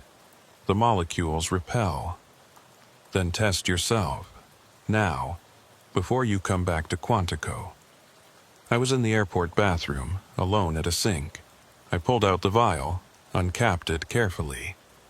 The paint inside was still liquid, defying age and chemistry. I dipped my finger in it. The paint touched my skin normally.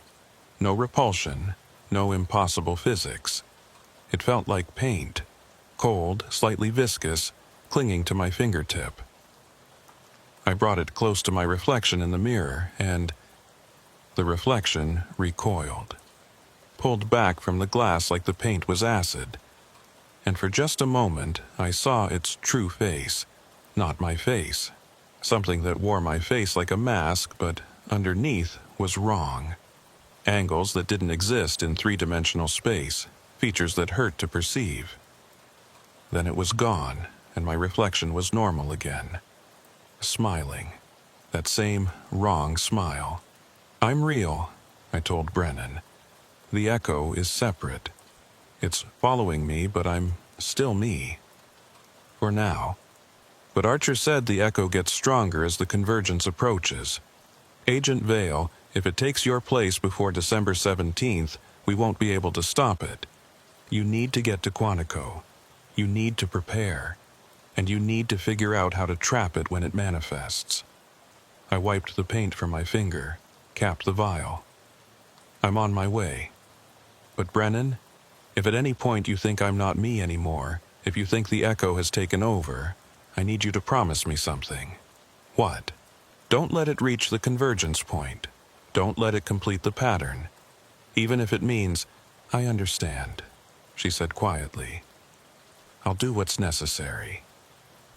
I hung up and left the airport, drove through the familiar streets of D.C. toward Quantico.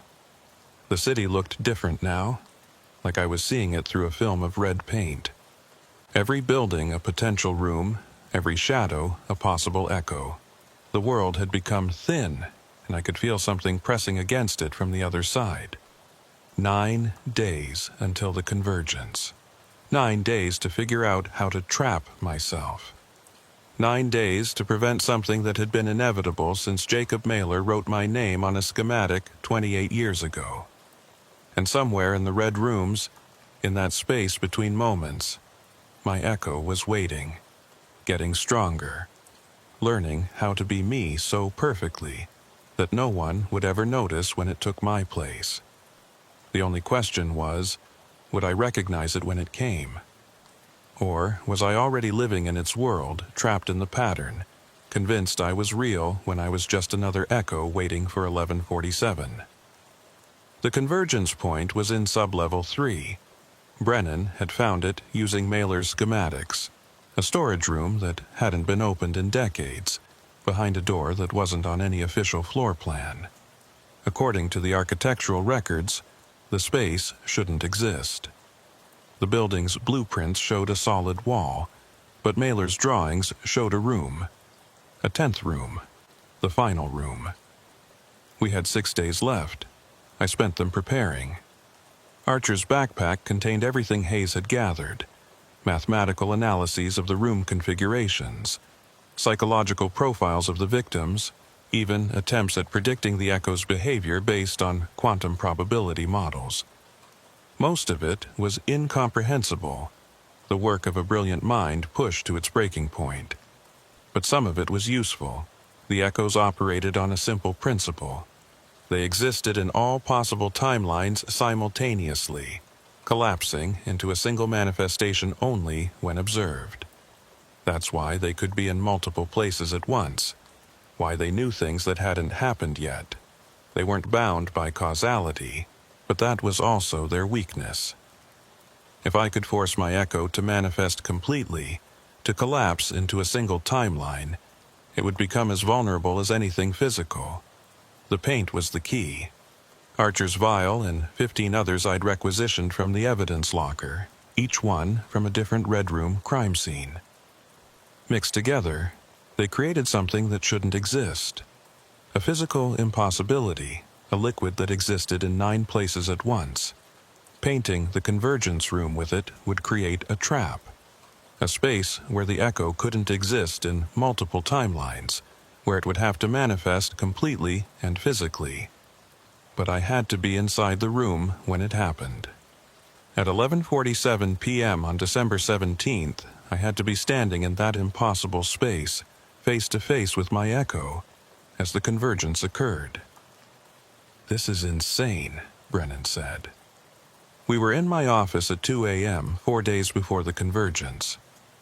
You're talking about trapping yourself in a room outside normal space-time, with a version of yourself that exists across multiple timelines.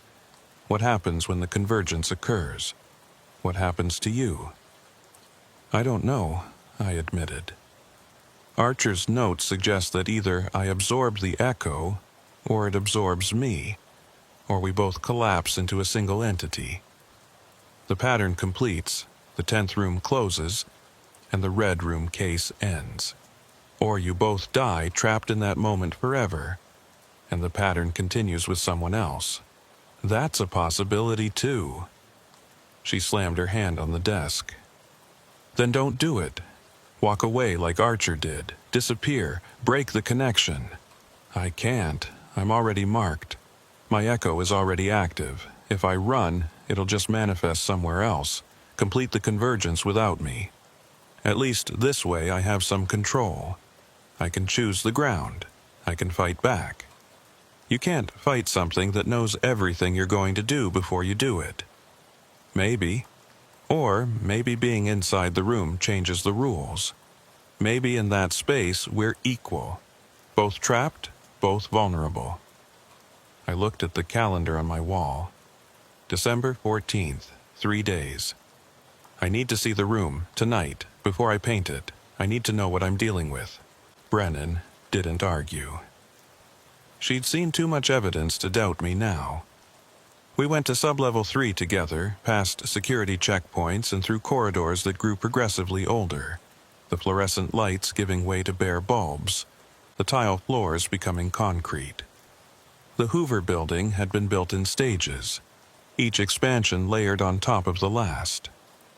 Sublevel 3 was the oldest section, dating back to the 1930s, before the FBI was even called the FBI. The door was exactly where Mailer's schematic showed it would be. Unmarked gray metal, handle covered in decades of dust.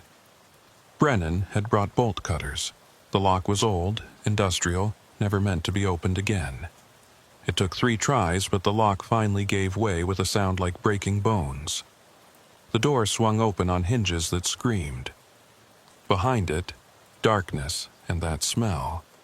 Fresh paint, latex and pigment, crimson in the air. Brennan aimed her flashlight inside. The beam caught red walls. Of course it did. The room had never been painted by human hands, but it was red anyway, had always been red, would always be red. This was the space Mailer had designed but never built. The room that existed because the pattern needed it to exist. In the center, the wooden chair, the same one from all 9 crime scenes. Waiting. "Don't go in," Brennan said. Her voice shook. "Please, Agent Vale, we can seal this door. Fill the room with concrete. Bury it so deep, no one can ever find it again. The echo would just manifest somewhere else. The pattern would continue. The only way to end this is to face it. To complete the convergence on my terms." I stepped inside. The temperature dropped immediately, my breath misting. The room was small, maybe 10 feet by 10 feet, but it felt vast. The walls receded into impossible distances, the ceiling stretching up and up into a red sky that shouldn't exist underground. This wasn't a room, it was a threshold, a door between realities. "Agent Vale," Brennan's voice sounded distant, even though she was only 5 feet behind me. "Your shadow." I looked down. My shadow on the red floor was wrong. Arms too long, head at that angle. And it was moving independently, detaching from my feet, sliding across the floor toward the chair. I stepped back quickly out of the room. My shadow returned to normal instantly. Brennan's face was white. It's active. The room is active. Your echo is already here. Good. That means it'll be here for the convergence. It'll have to manifest. I looked at my watch. 2:47 a.m. Tomorrow night, I paint the room, and on December 17th at 11:47 p.m. I end this. The next 2 days blurred together. I spent them reviewing Hayes's notes, Archer's calculations, every piece of evidence from the original 9 murders, looking for any advantage, any insight into how to survive the convergence. I called Archer once. She answered on the first ring, like she'd been waiting. "You're really going through with it," she said. Not a question. "I don't have a choice. Hayes said the same thing. Right before he died." She was quiet for a moment. "Agent Vale, if you do survive this, if you close the pattern, promise me something." "What?" "Burn the files, all of them, every photograph, every report, every piece of evidence. The Red Room case can't be allowed to exist in any form. The knowledge itself is infectious. It marks people. As long as the files exist, the pattern can restart.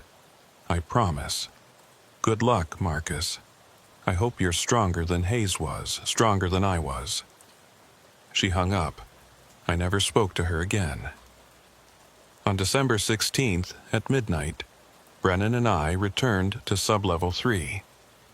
We brought the paint, 16 vials mixed into a single bucket that should have been brown or muddy, but instead was that perfect crimson.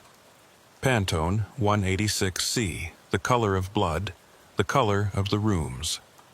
I put on a respirator, gloves. Brennan stood watch at the door while I went inside and started painting. The walls first, covering that impossible red with new impossible red.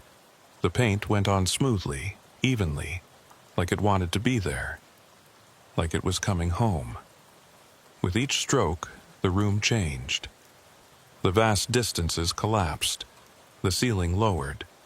The space became merely a room again, concrete and defined. I was trapping it, forcing it into a single configuration, a single timeline. It took 3 hours to paint all 4 walls, the ceiling, the floor. By the time I finished, the room was a perfect red box, and the chair in the center looked more solid than before. More real, like it was ready to be occupied. I stepped out, stripped off the respirator. Brennan looked at the room with something like horror. "It's beautiful," she whispered. "God help me, it's beautiful." She was right. The room was perfect. A perfect trap, a perfect ending point for a pattern that had been building for 28 years. "Tomorrow night," I said, 11:47 p.m. It ends. I spent December 17th in my apartment. I couldn't work, couldn't focus on anything but the approaching time. I checked my reflection obsessively, looking for signs that the echo had already taken over. But I seemed normal. My shadow moved correctly. My thoughts were my own. Or so I believed. At 10 o'clock p.m., I drove to Quantico for the last time. Brennan met me at the entrance to Sublevel 3. She'd brought 2 things: a clock synchronized to atomic time and a video camera. "I'm going to record everything," she said. "Whatever happens in that room at 11:47, the world needs to know. The Bureau needs to know." Archer said to burn the files. "I will, after I watch what happens, after I understand." She set up the camera aimed at the room's doorway. "How will I know if you win? How will I know which one comes out?" "The paint," I said, pulling out Archer's vial. "The echo can't interact with it. If I come out and I can touch this, I'm real. If I can't, I'm the echo.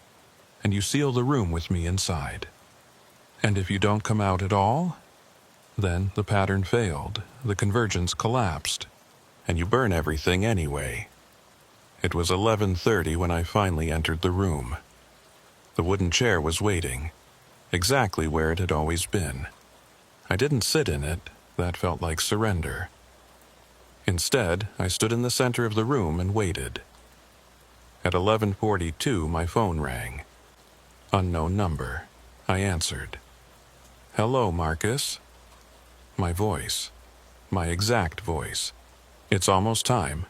"I know." "Are you afraid?" "Yes." "Good. Fear means you understand what's happening. Fear means you're still human." A pause. "I'm not afraid anymore. I've seen too much. I've been in too many timelines, experienced too many versions of this moment. In some of them you win. In some I do. In most we both lose. But in one timeline, just one, we both survive. We become something new, something that can exist in both realities. Which timeline is this? I don't know yet. That's the beautiful part. Even I can't see what happens at 11:47. The convergence is a blind spot, a moment of pure possibility. We're both about to find out who we really are. The call ended. My watch read 11:45. At 11:46, the lights in the room flickered. Once, twice. Then they stabilized, but the quality of light had changed. It was redder now, tinted by the walls, by the paint that existed in 9 places at once. At 11:46:30, I saw movement in my peripheral vision, a shadow detaching from the wall, taking shape, becoming solid. At 11:46:45, my echo stepped into the center of the room with me. We stood face to face, perfect mirrors. It smiled. I didn't. At 11:46:55, it spoke. "Ready?" And at 11:47 Ka, the convergence began. The room folded. Not metaphorically, physically folded like origami. The walls bending in dimensions that shouldn't exist. I could see all 9 Red Room crime scenes simultaneously, overlapping, existing in the same space. The victims were there, sitting in their chairs, watching. Not dead, not alive. Just waiting. Always waiting. My echo reached for me, and I reached back. Our hands touched, and I understood. The pattern wasn't trying to kill me. It was trying to communicate. The rooms, the victims, the echoes, they were all attempts by something vast and incomprehensible to make contact with our reality, to translate itself into forms we could perceive. Jacob Mailer had been its first successful translator, and he died from the effort. Hayes had been its second attempt, and he'd been consumed. I was its third.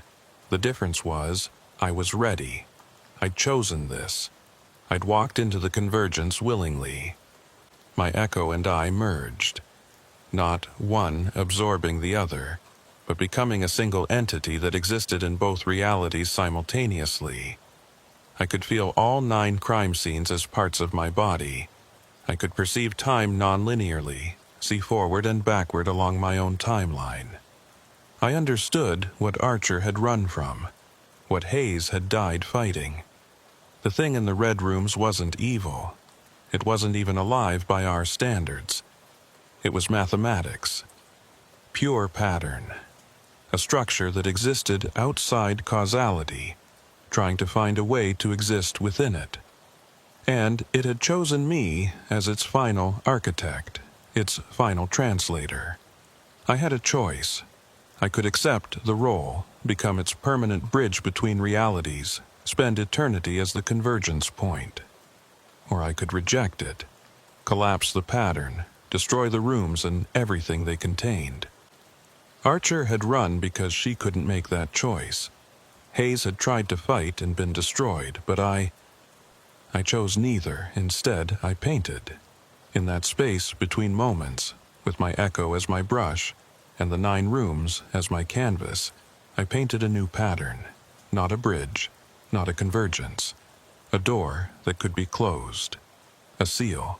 I painted my name across all 9 crime scenes in that impossible red, marking them as complete. Finished. part of a pattern that had ended. And then I painted one final thing. The word stop. Not for the pattern, for myself. A reminder that some doors shouldn't be opened. Some patterns shouldn't be completed. Some things exist outside our reality for a reason. The convergence shattered. I was standing in the room on sublevel 3, alone. My echo was gone. The chair was gone. The red walls were fading to gray concrete. My watch read 11:47:16. 16 seconds. The convergence had lasted 16 seconds, but I remembered hours, days, lifetimes spent in that folded space, learning to be the thing the pattern wanted me to be, then choosing to unmake it instead. I walked to the door. Brennan was there, camera still recording, eyes wide. "Agent Vale, are you—" I held out my hand. She gave me Archer's vial of paint. I opened it, dipped my finger in. The paint touched my skin normally. No repulsion, no impossible physics. I was real. "It's done," I said. "The pattern's closed. The rooms are sealed." "What happened in there?" "I'll write a report, but you won't believe it. And then you'll burn it, like Archer asked." We sealed the door to sublevel 3 with industrial-strength welding, then filled the room with concrete. It took 2 days. When it was finished, that space where the 10th room had been was just solid mass. A deliberate void in the FBI's architecture. A place that no longer existed. I did write the report. 27 pages detailing everything from the reopened file to the convergence. I gave it to Brennan on December 20th. She read it in front of me, then fed every page into a shredder. Then she burned the shreds. Then she scattered the ashes. "The Red Room case is officially closed," she said. "Status, unfounded. No evidence of criminal activity. File archived permanently. Thank you. Don't thank me. I'm doing this for Archer, for Hayes, for everyone who got pulled into this nightmare and didn't make it out." She looked at me carefully. "Are you really you, Agent Vale? Or are you the echo that learned to pass the paint test?" I'd asked myself that question every day since the convergence. I don't know anymore. Maybe I'm both. Maybe that's what it means to survive the pattern. You come out changed. Not quite the person who went in. Can you live with that? I thought about the 9 victims, still sitting in their chairs in the rooms I'd sealed away. I thought about Hayes, who'd died fighting something he couldn't understand. I thought about Archer, hiding in Montana for 27 years, too afraid to face what she'd learned. "I can try," I said. That was 3 months ago. I'm still at Quantico. Still Special Agent Marcus Vale. I close cases, testify in court, live my life. But every night I dream of red rooms. And sometimes when I look in the mirror, I see my reflection smile when I'm not smiling. The echoes are still there. Always will be. The pattern isn't destroyed, just sleeping. Waiting for someone else to open the file, to visit the crime scenes, to build new rooms in that impossible crimson. It's 11:46 p.m. now. I'm sitting in my apartment writing this account. In 60 seconds, it'll be 11:47. The same time it's always been in the red rooms. The same moment stretching across decades. My reflection is watching me from the dark screen of my laptop. It's smiling. The lights are flickering, and I realize, with a certainty that transcends logic, that the convergence never ended. I'm still there, in that 10th room, existing in all timelines simultaneously. The Marcus Vale sitting in this apartment is an echo. The Marcus Vale who sealed the rooms was an echo. The Marcus Vale who spoke to Archer was an echo. We're all echoes. The only real Marcus Vale is the one in the chair, in the red room, waiting at 11:47 p.m. on December 17th, 1997. The one who never left. the one who's been there for 28 years, dreaming of being an FBI agent, dreaming of investigating his own case, dreaming of solving a pattern that never had a solution. Because the Red Room case was never about murders. It was about me. It's always been about me. And as my watch hits 11:47, as my reflection stands up from the laptop screen and walks toward me wearing my face, I finally understand what Jacob Mailer understood when he painted that first wall crimson in 1997.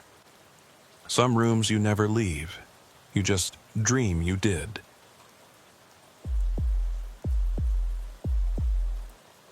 The call came through at 2:47 a.m. on a Tuesday in November. I'm Special Agent Sloan Carter, and I'd been working the night shift at the FBI Academy in Quantico for 3 weeks. It wasn't a punishment. At least, that's what I kept telling myself. After the Minneapolis field office incident, where I'd discharged my weapon during what turned out to be a training exercise I wasn't briefed on, the Bureau decided I needed recalibration. That's what Deputy Director Morrison called it. I called it exile. Quantico. At night is a different animal than during the day. The training facility that bustles with new agent recruits, instructors, and endless drills becomes something else after dark. The corridors stretch longer. The fluorescent lights hum at a frequency that makes your teeth ache. And the silence. God, the silence is absolute. You can hear your own heartbeat echoing off the walls. I was doing my 4th perimeter check of the night when my radio crackled. Static first, then a voice I didn't recognize. Male, middle-aged, barely audible through the interference. Security. Building C. Someone's inside. I keyed my radio. This is Agent Carter. Repeat your last. Who is this? More static. Then, footsteps, level 3, not supposed to be here. The transmission cut out completely. I checked my radio. Full battery, good signal. But when I tried to raise the speaker again, nothing. Just dead air. Building C was the administrative and records building, 3 stories of offices and archives. At this hour, it should have been empty. I was the only FBI personnel on night patrol, along with 2 civilian security guards who covered the outer perimeter.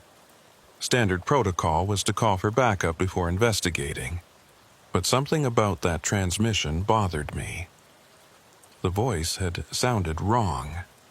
Not scared exactly, but displaced, like someone calling from very far away.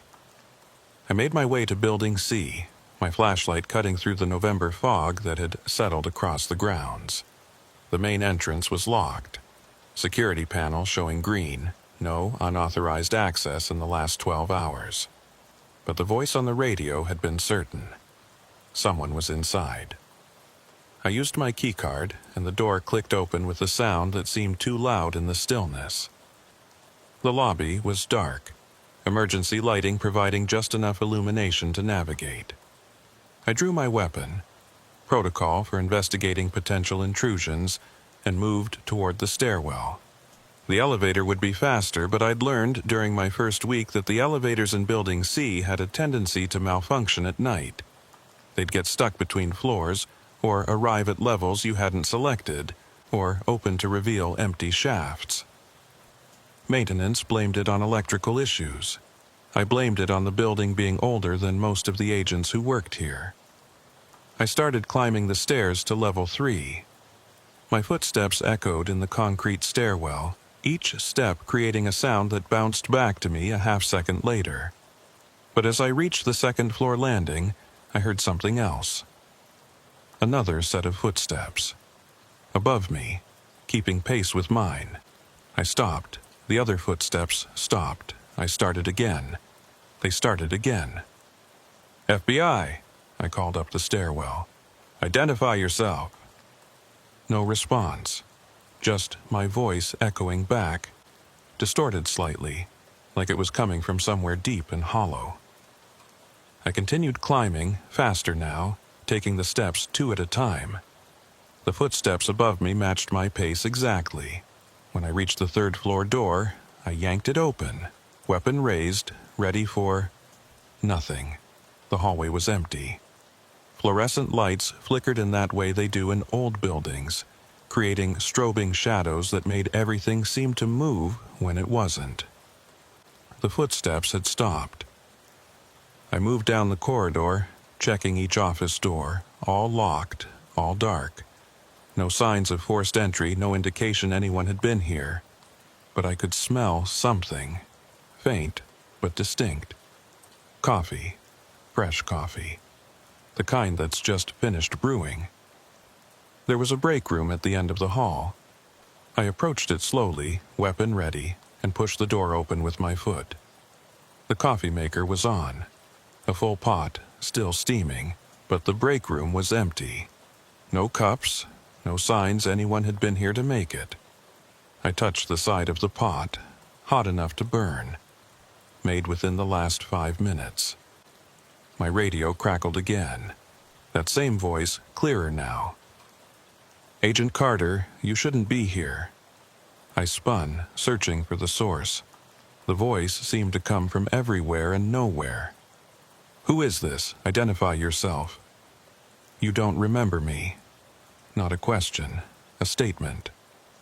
"But you will. We all come back to Quantico eventually. We never really leave." "I'm calling this in," I said, reaching for my radio. "No, you're not." The voice was calm, almost amused. "You're going to walk to the end of the hall, office 347, and you're going to see what we've been trying to show you. I don't take orders from still here." The voice cut me off, and this time I recognized the words. They were the same ones the witness had used in the 1973 case file I'd been reading earlier tonight. A missing federal employee who'd disappeared from Quantico without a trace. The last thing she'd said to a colleague before vanishing. "I'm still here." Office 347 was at the far end of the corridor. The door was slightly ajar, which was wrong. All doors were supposed to be locked. I approached carefully, pushed it open with my weapons barrel. The office was a time capsule. Wooden desk, typewriter, rotary phone, filing cabinets from the 1970s. And on the desk, a personnel file. Open. The photograph clipped to the inside showed a woman in her 30s, dark hair, professional smile. The name on the file, Margaret Sloan. My mother's maiden name was Sloan, my middle name. But I'd never heard of any Margaret Sloan in my family. I picked up the file. Margaret Sloan, FBI Administrative Specialist, assigned to Quantico Records Division. Disappeared October 15th, 1973. Last seen on night shift. Never found. Case closed as voluntary missing person, though no evidence supported that conclusion. The date made my stomach turn. October 15th, my birthday. 52 years before I was born. My radio crackled. "Do you see now? Do you understand?" "Understand what?" "Why you keep coming back, why you're always here, why you'll never leave." The lights in the office flickered once, twice, then went out completely. In the darkness, I heard breathing. Not my own, someone else's. Close, right behind me. I spun, flashlight cutting through the dark, and saw her. Just for a second. A woman in 1970s office attire, standing 3 feet away, staring at me with eyes that reflected no light. Then the lights came back on, and she was gone, but on the desk, the personnel file was closed. And, on top of it, someone had placed a small brass nameplate. Sloan Carter. My nameplate. The one that should have been on my desk in Minneapolis. I grabbed my radio, called the security office. "This is Agent Carter. I need backup in Building C, Level 3, immediately. Possible intruder." Static. Then a voice I recognized this time, Jerry, one of the night security guards.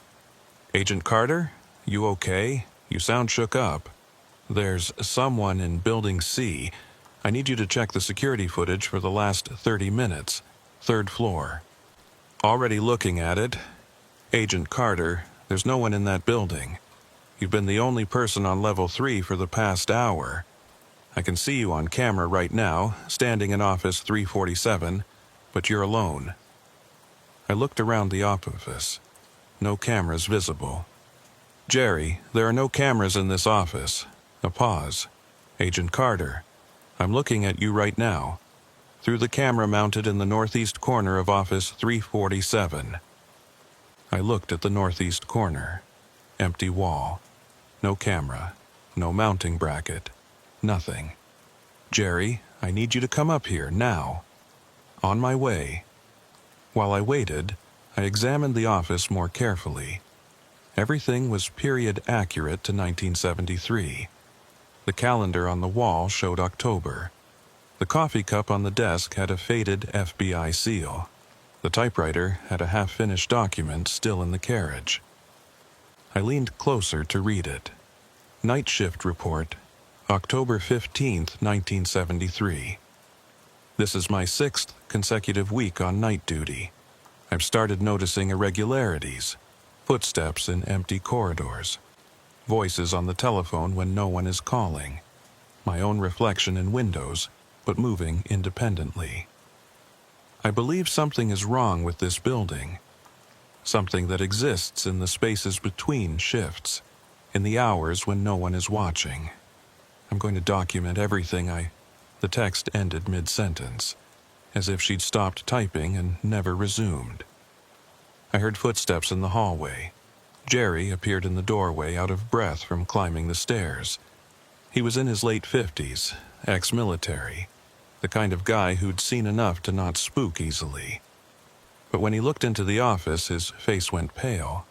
"Agent Carter, we need to leave, now." "What's wrong?"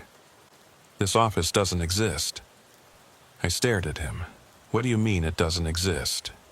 "We're standing in it." Jerry pulled out a building schematic from his jacket pocket, unfolded it. Office 347 was sealed in 1974. Condemned, structural issues. According to this, there's supposed to be a wall here. This whole section was closed off and converted to storage space 40 years ago. I looked at the office around us. Solid, real. Furniture, files, typewriter. This isn't storage space. I know. But according to every blueprint, every renovation record, every building inspection since 1974, Office 347 doesn't exist. It's a sealed room. No one should be able to get inside. Then how? I don't know. Jerry's radio crackled. He answered it. The voice on the other end was his partner, Mike, still in the security office. I could hear the tension in Mike's voice even through the static. "Jerry, you need to get Agent Carter out of there. I just pulled up the 1973 security logs. The last person to access Office 347 before it was sealed was Margaret Sloan. On the night she disappeared. And Jerry, she wasn't alone in that office. Who was with her? The logs show 2 people in the office. Margaret Sloan and..." Mike's voice dropped to a whisper. "Sloan Carter. Logged in at 2:47 a.m. October 15th, 1973. My blood went cold.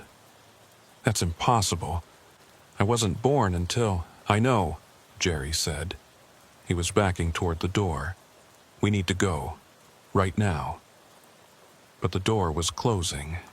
Slowly, deliberately, swinging shut with a sound like a sigh.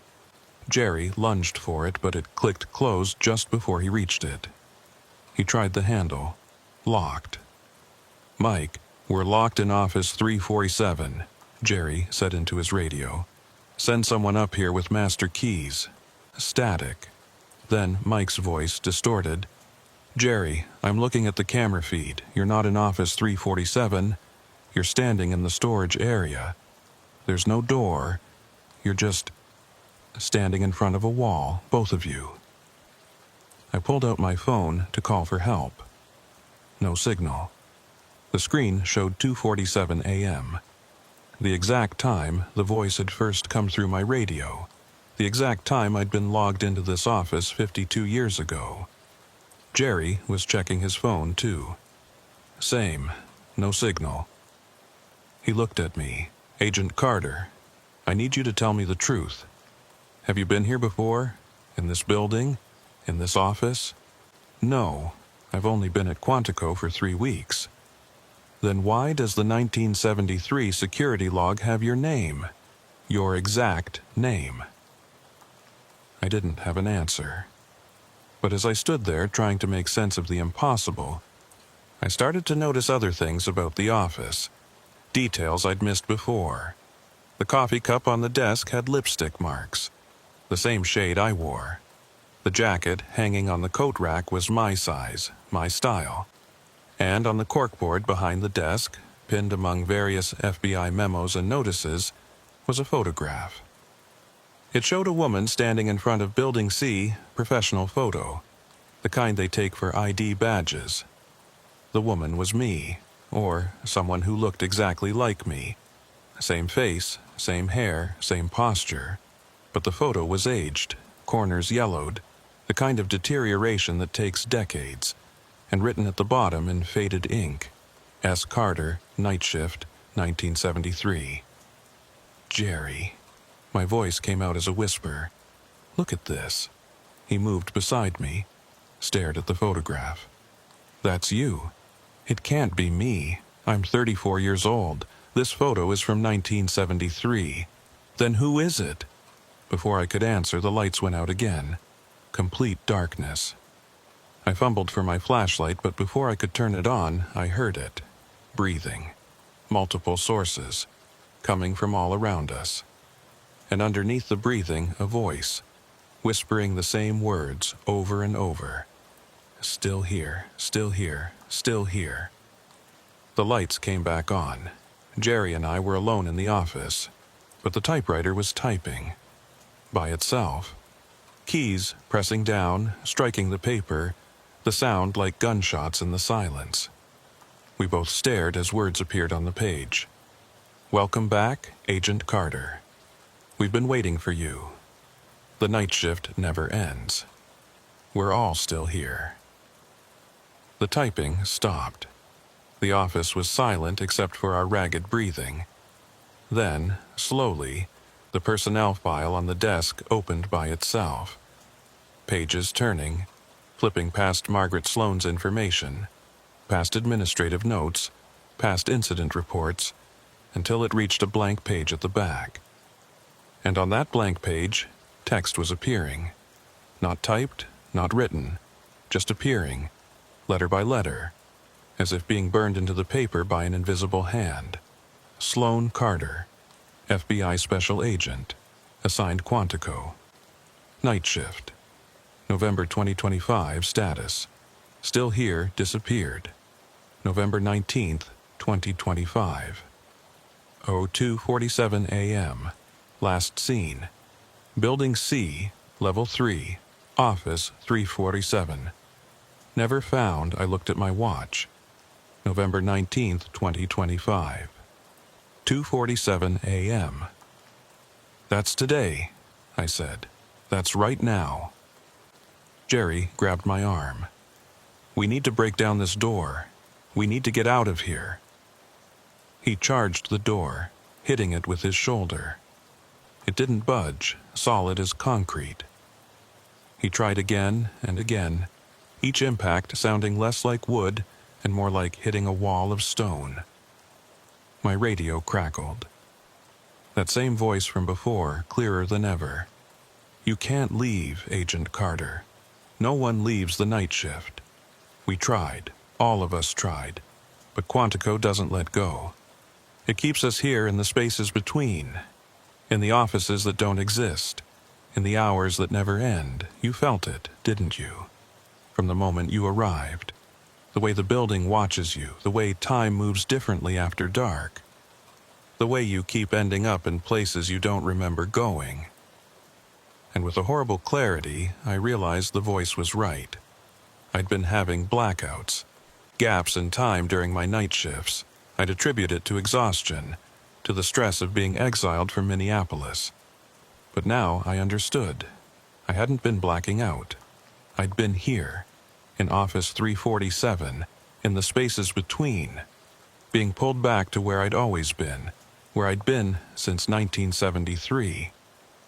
"No," I said. "No, that's insane. I'm real. I'm here now." I remember my life, my career, Minneapolis. "Do you?" the voice asked. "Or do you remember what we all remember? The same loop, the same night? October 15th, 1973. The night the building took us. The night we became part of Quantico. We're all echoes, Agent Carter. Reflections of people who used to exist. And now you're here, where you've always been, where you'll always be." The office door opened. Not the door we'd been trying to break down. A different door, in a wall that hadn't had a door a moment ago. Beyond it, a corridor I didn't recognize, dark, stretching into impossible distances, lined with doors identical to Office 347.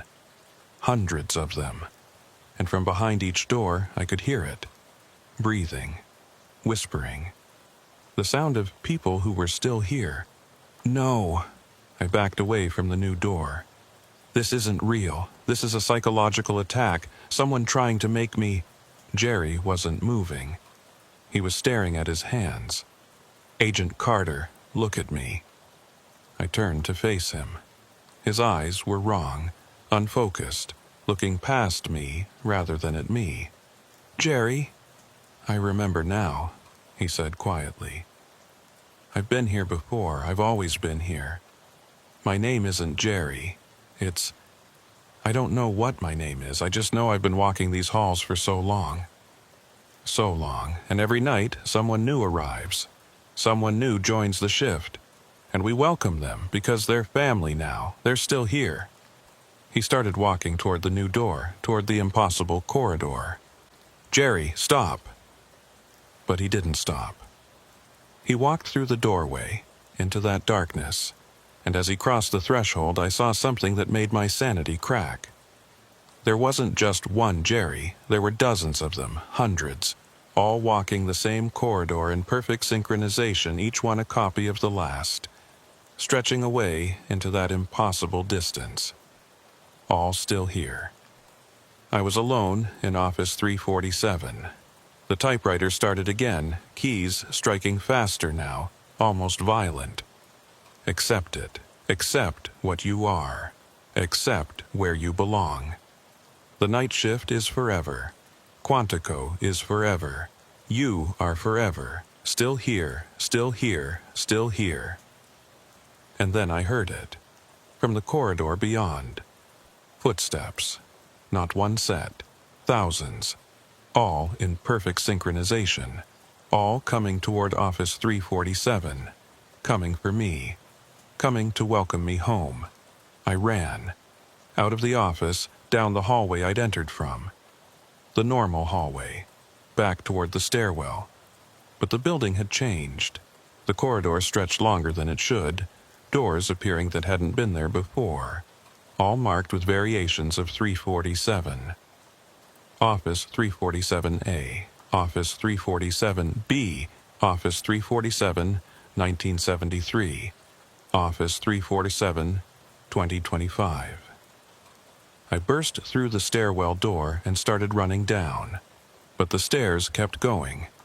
Floor after floor, level after level, descending into depths that shouldn't exist beneath Quantico. Emergency lighting flickered, showing glimpses of other people on the stairs. Other agents, other security guards, all running, all trying to escape, all trapped in the same endless descent. I stopped running, looked up. The stairwell stretched infinitely above me, looked down. Infinitely below. No beginning, no end, just stairs. Just the eternal descent through a building that had no bottom. And that's when I understood. I'd never left Office 347. I was still there, would always be there. This was the space between. The place where Quantico kept its night shift. Forever. My phone rang. I answered without thinking. Agent Carter? A woman's voice, familiar. This is Deputy Director Morrison. We need to talk about your performance review. Director Morrison, I'm trapped in Building C. I need... Building C? She sounded confused. Agent Carter, you're in my office. You've been sitting here for the past 20 minutes. Are you feeling all right? I looked around. I was sitting in an office I didn't recognize. Daylight streaming through windows. A desk between me and a woman in her 50s wearing a bureau suit. Director Morrison, though I'd never met her in person. I was in Building C, Office 347.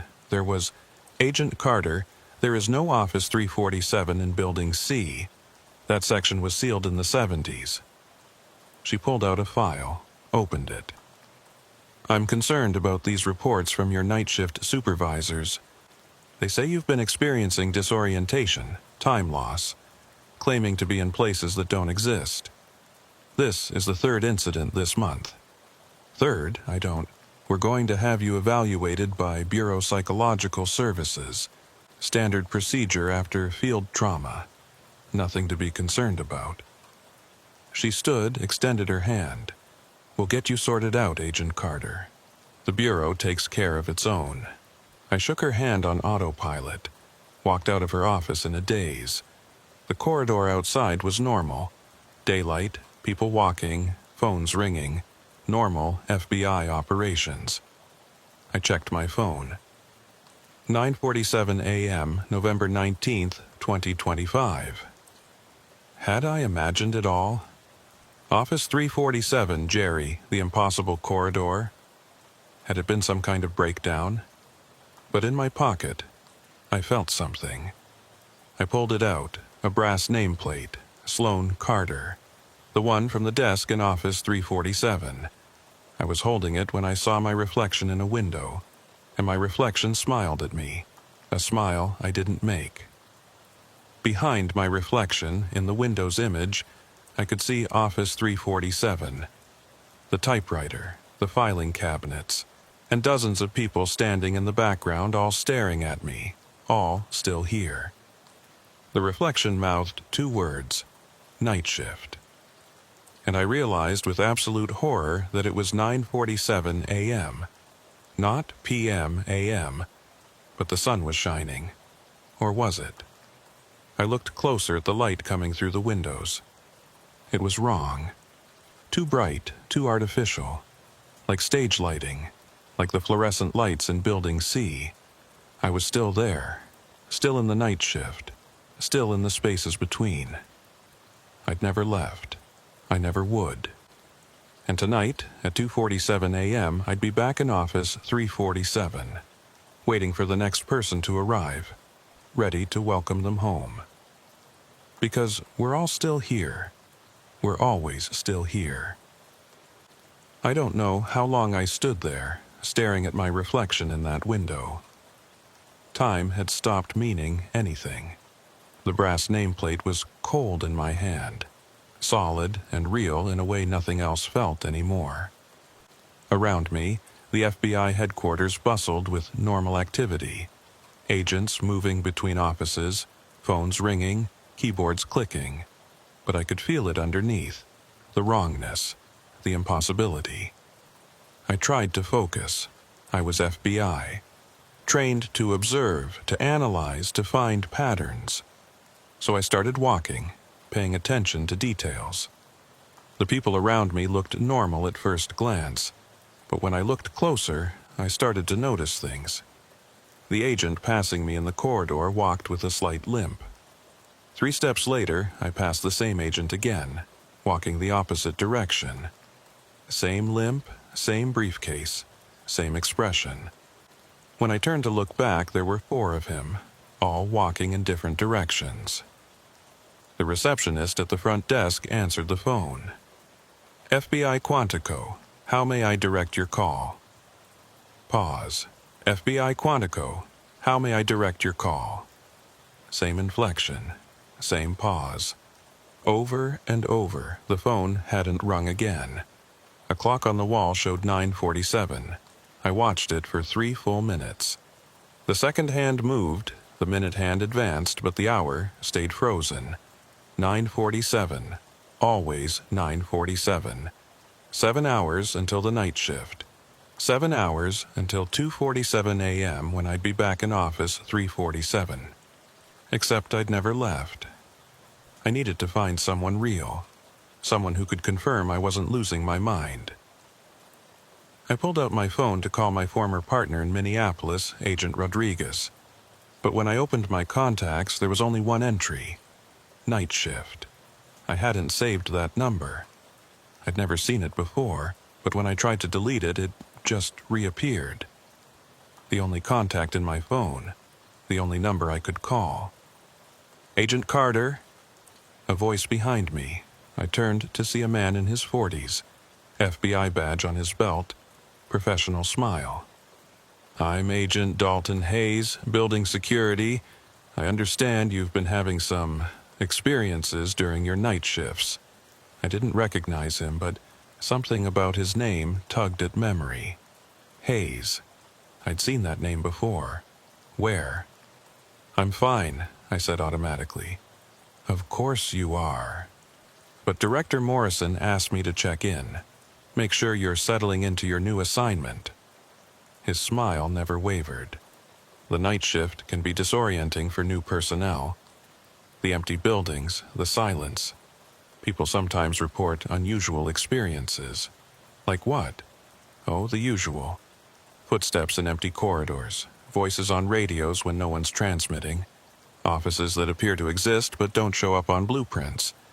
He said it casually, like he was describing routine maintenance issues. All perfectly normal psychological responses to sensory deprivation and isolation. Is it normal to find your own nameplate in an office that was sealed 40 years before you were born? Hayes's smile flickered. Just for a second. May I see that? I showed him the brass nameplate. Sloan Carter. He examined it carefully, turning it over in his hands. Where did you find this? Office 347. There is no Office 347. I know. That's the problem. Hayes handed the nameplate back. Agent Carter, I'm going to be honest with you. You're not the first person to report experiences in Building C. In fact, there's been a pattern of incidents going back decades. Always on night shift. Always in that same section of Level 3. The Bureau's position is that it's architectural. Old wiring creating electromagnetic fields that affect perception. But between you and me, he leaned closer. I think it's something else. What? I think Quantico has a memory. Buildings do, you know, especially old ones. Places where significant events occurred, where people spent enormous amounts of time. The building absorbs them, holds on to them, and sometimes it plays those memories back. That's not possible. Neither is an office that doesn't exist. Neither is being logged into a building 52 years before you were born. Neither is any of what you experienced last night. But you did experience it, didn't you? And I believe you, because I've seen it too. He pulled out his phone, showed me a photograph. It was Building C at night, taken from the parking lot. But something was wrong with the image. On the 3rd floor, several windows were lit, and in those windows I could see figures. Dozens of them. All standing motionless, all staring down at the camera. I took this 3 nights ago, Hayes said, after I got reports from the night shift about unusual activity. But when I went up to Level 3 to investigate, those offices were empty. Dark. According to the security system, no one had been there all night. But I saw them, Agent Carter. People who aren't supposed to exist. People who are still here. Who are they? Former FBI personnel, mostly. People who worked at Quantico over the decades. Some resigned, some retired, some died, but all of them spent significant time on night shift, and now he trailed off, looking at the photograph with something like sadness. Now they're part of the building, echoes of people who used to be real. That's insane. Is it? Think about it. Quantum physics tells us that observation affects reality, that the act of perceiving something changes it. What if buildings work the same way? What if every person who walks these halls leaves a trace, an imprint? And what if, under the right conditions, those imprints become observable, become real? I thought about Jerry, how he'd said he'd been here before, how he'd walked into that corridor full of copies of himself. The security guard last night. Jerry, is he? Gerald Marcus, yes. He's been on night shift for 20 years, and for the last 5 years, he's been reporting experiences similar to yours. Seeing himself in places he hasn't been. Hearing his own voice giving security reports he never made. I've tried to get him reassigned to day shift, but he refuses. Says he can't leave. Says the building needs him here. Where is he now? Hayes checked his phone. According to the schedule, he's on duty tonight. Starts at 11 p.m. He looked at me carefully. Agent Carter, I'm going to tell you something that could get me fired. The Bureau knows about this. Has known for decades. But they suppress the information because Quantico is too valuable as a training facility. They can't have rumors of hauntings or psychological effects scaring off recruits. So they relocate people who report experiences. They classify incidents as stress-related breakdowns. They bury the evidence. Like they're doing with me. Exactly. The performance review, the psychological evaluation, that's not about helping you. That's about documenting a reason to transfer you somewhere else before you start asking too many questions or talking to the press. They'll move you to Alaska or Hawaii, somewhere far from Quantico, and you'll be gone. Problem solved. But the echoes will still be here. The echoes will always be here. Hayes put his phone away. The question is, what are you going to do about it? Because you have two options. You can accept the transfer, leave Quantico, spend the rest of your career knowing what you saw but never being able to prove it. Or you can stay. Work the night shift tonight. Try to understand what's happening. Maybe even help the others. Help them how? I don't know, but they're trying to communicate something. All those voices, all those appearances, they're not random. They're showing you something, warning you about something, and I think it has to do with 1973, with Margaret Sloan. That name again. The woman whose file I'd found in Office 347. The woman who'd disappeared on the night shift. The woman whose maiden name I shared. Who was she? Hayes pulled out a folder from his jacket. Inside was a thick file marked Classified. Margaret Sloan was FBI administrative personnel. Worked in Records Division at Quantico starting in 1971. In 1973, she was assigned to night shift as part of a security restructuring. On October 15th of that year, she was working Level 3 of Building C when she reported unusual activity over the radio. Said she was hearing voices, seeing people who weren't supposed to be there. Security found her office empty. She was never seen again. Office 347. The file doesn't specify, just says Level 3 Records Division. But the next week, the Bureau ordered that entire section sealed. Called it structural damage. But the work crews who did the sealing reported strange experiences. Feeling watched. Hearing voices. One worker swore he saw a woman in 1970s office attire standing in one of the rooms they were walling off. When he went to ask if she needed to leave before they sealed the area, she vanished. I looked at the file. Margaret Sloan's photograph stared back at me. The resemblance was undeniable. Same bone structure, same eyes, same posture in the photo. It was like looking at a relative I'd never known I had. "Do you have family information on her?" I asked. Hayes flipped through the file. "Parents deceased as of 1973. No siblings. Unmarried. No children." He paused, reading something. "Wait, there's a note here. Medical records indicate she was 3 months pregnant at the time of her disappearance. Father unknown. The pregnancy was kept confidential per her request." 3 months pregnant. October 1973. If she'd given birth, the child would have been born in, I did the math, April 1974. My mother was born in April 1974. Adopted. Birth mother's identity sealed. My grandmother had told me the adoption was handled through a government agency, but she'd never been able to get details. "No," I said. "No, that's not possible. Margaret Sloan disappeared.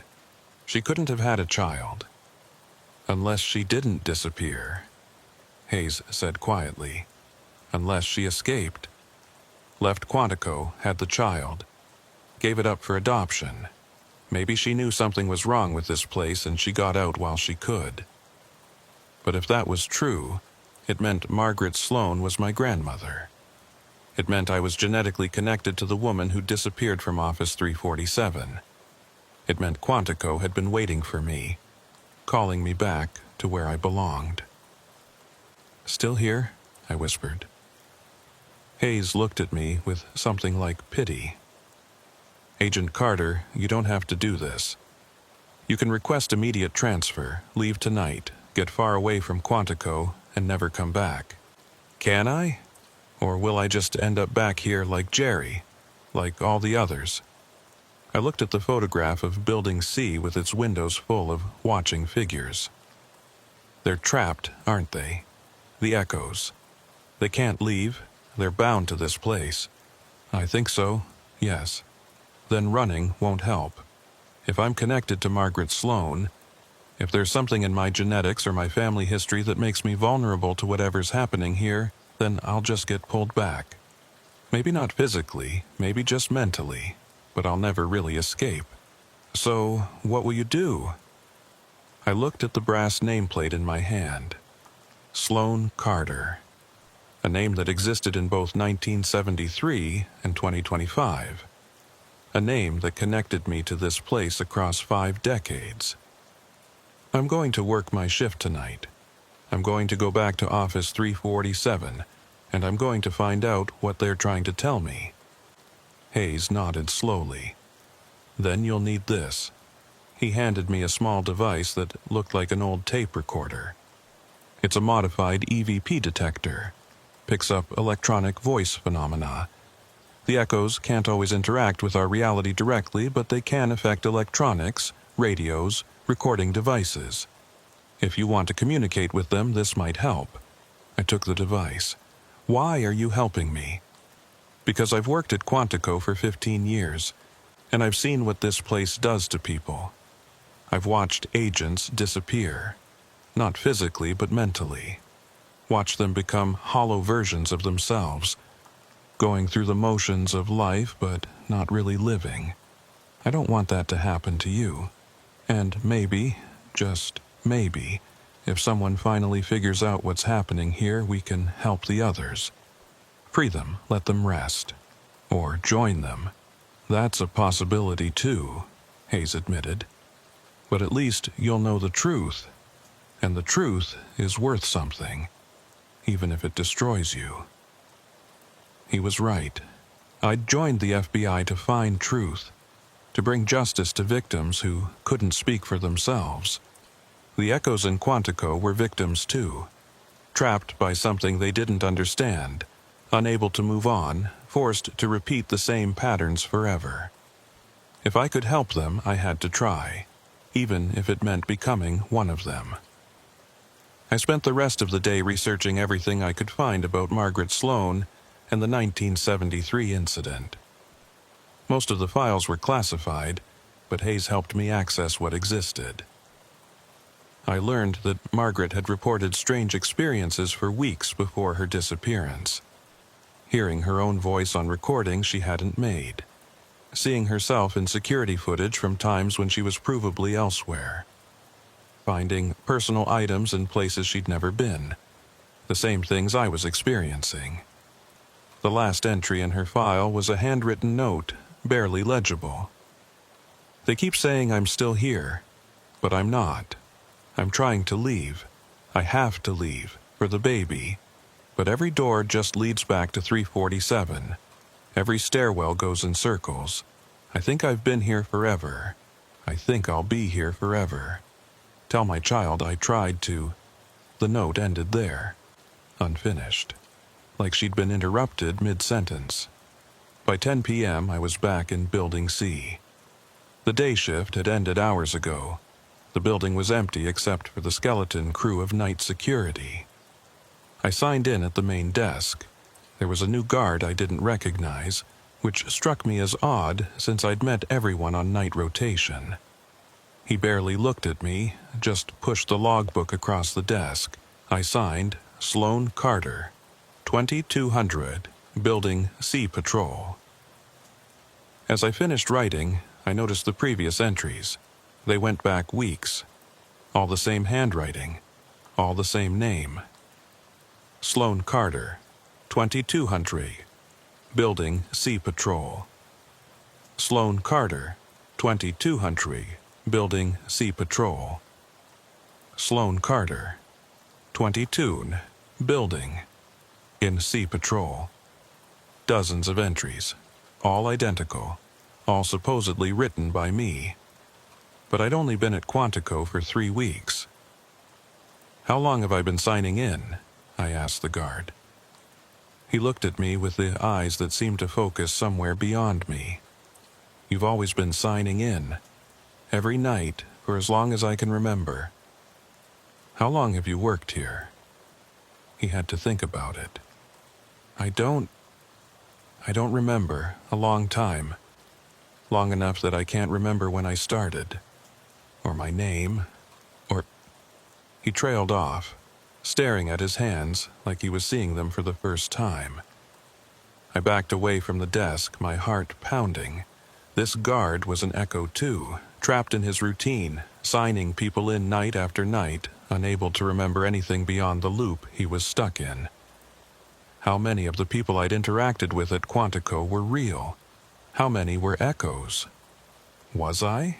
I pushed that thought away and headed for the stairwell. I had a job to do. I was going to Office 347, and I was going to find answers. The building felt different tonight. More aware. Like it knew I was coming back.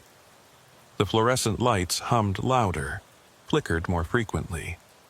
My footsteps echoed not just once, but multiple times, creating a rhythm that sounded like a dozen people walking in sync. When I reached level 3, the hallway had changed. More doors than before. All numbered in the 340s. 341, 342, 343, 344, 345, 346, and then a gap. No 347. Just blank wall where the door should have been. But I could hear it. Behind the wall, the sound of a typewriter, clacking keys, striking paper. Someone was in there. Someone was still working. I touched the wall where Office 347 should have been. The surface was cold, but underneath I could feel vibrations, like the wall was breathing, like something on the other side was trying to get out, or trying to pull me in.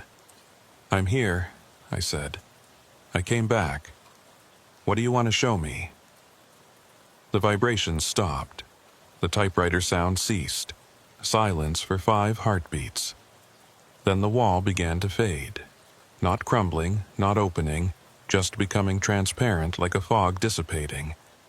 And through it, I could see Office 347. But it wasn't empty anymore. It was full of people. Dozens of them. All dressed in FBI attire from different eras. 1970s, 1980s, 1990s, 2000s. All standing motionless, all staring at the desk where I'd found Margaret Sloane's file. And sitting at that desk, typing on the old typewriter, was a woman in 1970s office attire, Margaret Sloane. She looked up at me. Her eyes were hollow but aware. She smiled, but it was the saddest smile I'd ever seen. Then she spoke, and her voice echoed from everywhere at once. "Welcome home, Sloane. We've been waiting for you. The family's all here. All still here. And now you can join us. Forever." The wall solidified again, cutting off my view of the office. But I could still hear her, still hear all of them, whispering in unison, "Still here, still here, still here." And I realized with horror that the countdown had begun. 5 hours until 2:47 a.m. 5 hours until I became an echo. I stood in that hallway for what felt like hours, but was probably only minutes, trying to process what I'd just seen. Dozens of people trapped in Office 347. Decades of FBI personnel, all caught in the same loop, all unable to leave. And Margaret Sloane at the center of it, still typing, still working, still here after 52 years. The EVP detector in my pocket suddenly activated, emitting a low static hiss. I pulled it out. The LED display flickered, showing interference patterns. Then a voice came through, broken by static but unmistakable. "Help us. Can't leave. Trapped in the moment. 2:47. Forever." 2:47. I pressed the record button. "This is Special Agent Sloane Carter. Can you hear me? Who's speaking?" The static intensified, then cleared. A male voice, younger, filled with desperation. "Agent Carter, my name is..." Static. "Been here since..." More static. 1993. I was working night shift. I heard voices. Followed them to level 3, and then I couldn't find the exit. Every door led back here. Every stairwell looped. I've been walking these halls for 32 years, and I can't... The voice cut off. The detector went silent. I checked my watch, 11:23 p.m. 3 hours and 24 minutes until 2:47 a.m. I needed to understand what was happening before that deadline, before I joined the Echoes permanently. I pulled out my phone and called Hayes. It rang once, then his voice. "Agent Carter, I was hoping you'd call. Are you all right?" Define all right. I just saw Margaret Sloane, and dozens of other people, all trapped in Office 347. "Hayes, what's really happening here? This isn't just psychological. This is real." "I know. I've been doing more research since we talked." "Agent Carter, have you heard of temporal displacement? Like time travel?" "Not exactly. More like time folding. Quantum physics suggests that all moments exist simultaneously. Past, present, future. They're all happening at once, just separated by dimensional barriers. What if something at Quantico has weakened those barriers? What if certain locations, under certain conditions, allow multiple time frames to overlap?" Office 347. Exactly. I found something in the archived architectural records. That office was built on the site of an older structure. Before the FBI used this facility, it was a military installation during World War II. And before that, it was a psychiatric hospital in the 1920s. Multiple buildings, multiple purposes, all on the same geographical coordinates. So, Office 347 exists in multiple time periods simultaneously. That's my theory. And the people who get too close to it, who spend too much time there, especially during the night shift when reality is already thin, they get caught in the overlap. They become part of all the time frames at once. Echoes that exist in 1973 and 93 and 2025 simultaneously. I thought about the security logs. my name signed in during 1973. Then I was there. I really was there in 1973. But I wasn't born yet. How is that possible? Because you're there now. And if Office 347 exists outside normal time, then now doesn't mean what we think it means. You're experiencing it in 2025, but an echo of that experience exists in 1973.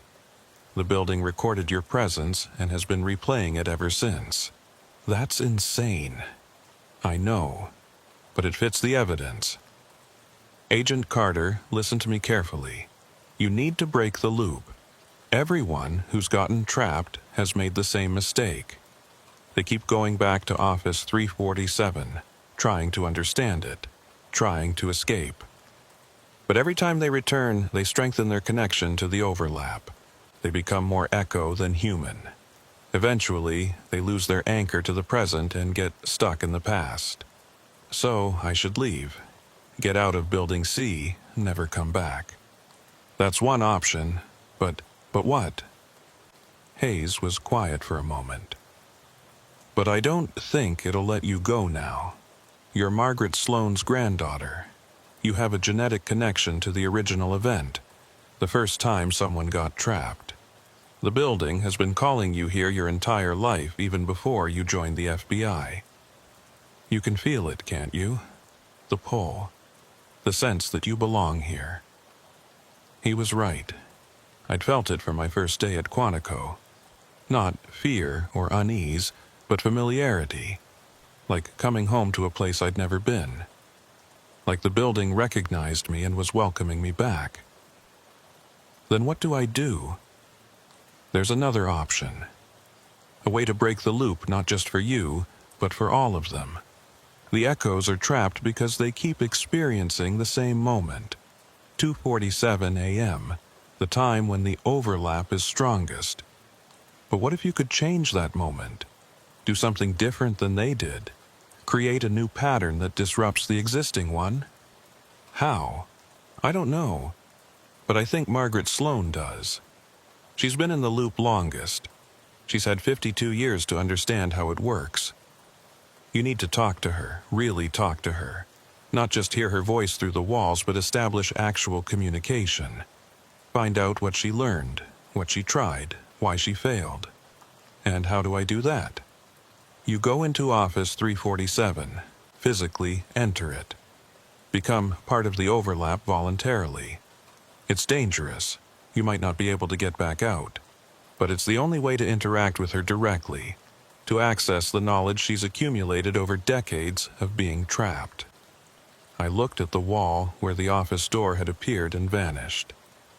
If I go in there, I might never come out. I know. That's why I'm giving you a way back. Hayes's voice changed, became more urgent. I'm going to do something that could get me fired. At exactly 2:46 a.m., 1 minute before the overlap peaks, I'm going to trigger the building's fire alarm. It'll disrupt the electrical systems, create chaos, maybe weaken the temporal fold enough for you to escape. But you have to be ready. You have to be moving toward an exit at 2:46. If you're still in Office 347 when the clock hits 2:47, you're lost. 1 minute to get from level 3 to the ground floor. It's not enough time, I know, but it's all I can give you. The rest is up to you. Agent Carter, I need you to understand. If you do this, if you go into Office 347, you're betting your life on being able to move faster than time itself. The odds aren't good. Better than the odds of doing nothing and becoming an echo anyway. True. Good luck, Agent Carter. And if you do get trapped, I'll make sure people remember you. The real you, not just an echo. He hung up. I was alone in the hallway, staring at the blank wall that hid Office 347. 11:47 p.m. 3 hours until 2:47 a.m. 3 hours to figure out how to break a temporal loop that had been running for 52 years. I touched the wall again. Margaret, I know you can hear me. I'm your granddaughter. I know that sounds impossible, but I've seen the files, I've done the math. You were pregnant when you disappeared. You had a daughter. My mother. And now I'm here, in the same building, dealing with the same nightmare you faced. Please, help me. Help all of us. The wall remained solid. No response. No door appearing. I tried again. My name is Sloane Carter. I'm 34 years old. I'm an FBI agent. I'm real. I'm not an echo. Not yet. But I will be if I can't stop this. And I think you know how to stop it. You've been trying to tell us for 50 years. All those whispers, all those appearances, all those voices saying, "Still here." That's not just a description. It's a warning. A clue. You're telling us you're still here because you haven't figured out how to leave. But maybe together we can. Blood to blood. Sloane to Sloane, please. Silence. Then, faintly, the sound of the typewriter. Clack.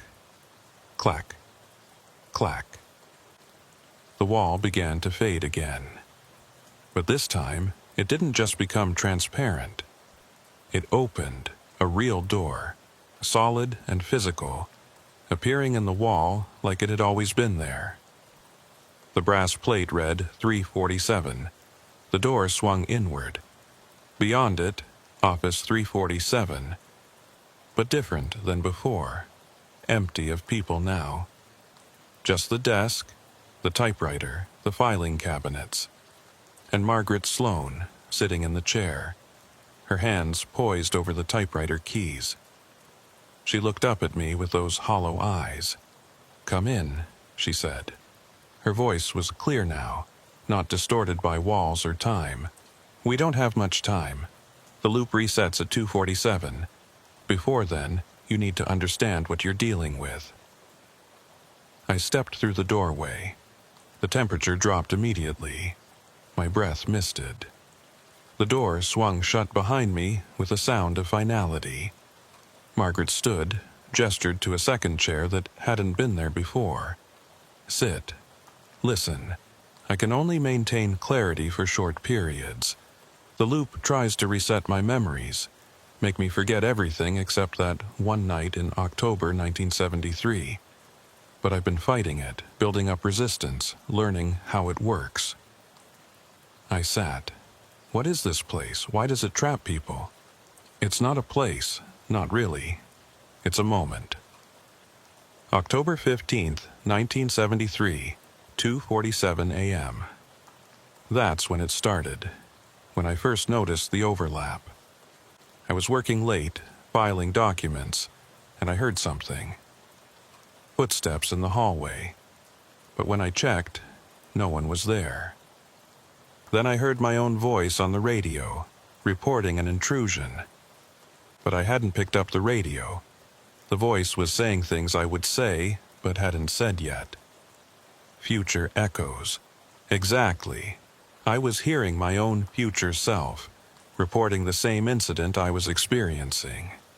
And once I heard that first echo, I became trapped in the loop. Every night since then, I've been experiencing the same sequence of events. Hearing the footsteps, checking the hallway, picking up the radio, over and over, thousands of times. But you're here now, talking to me. You broke the loop, only partially.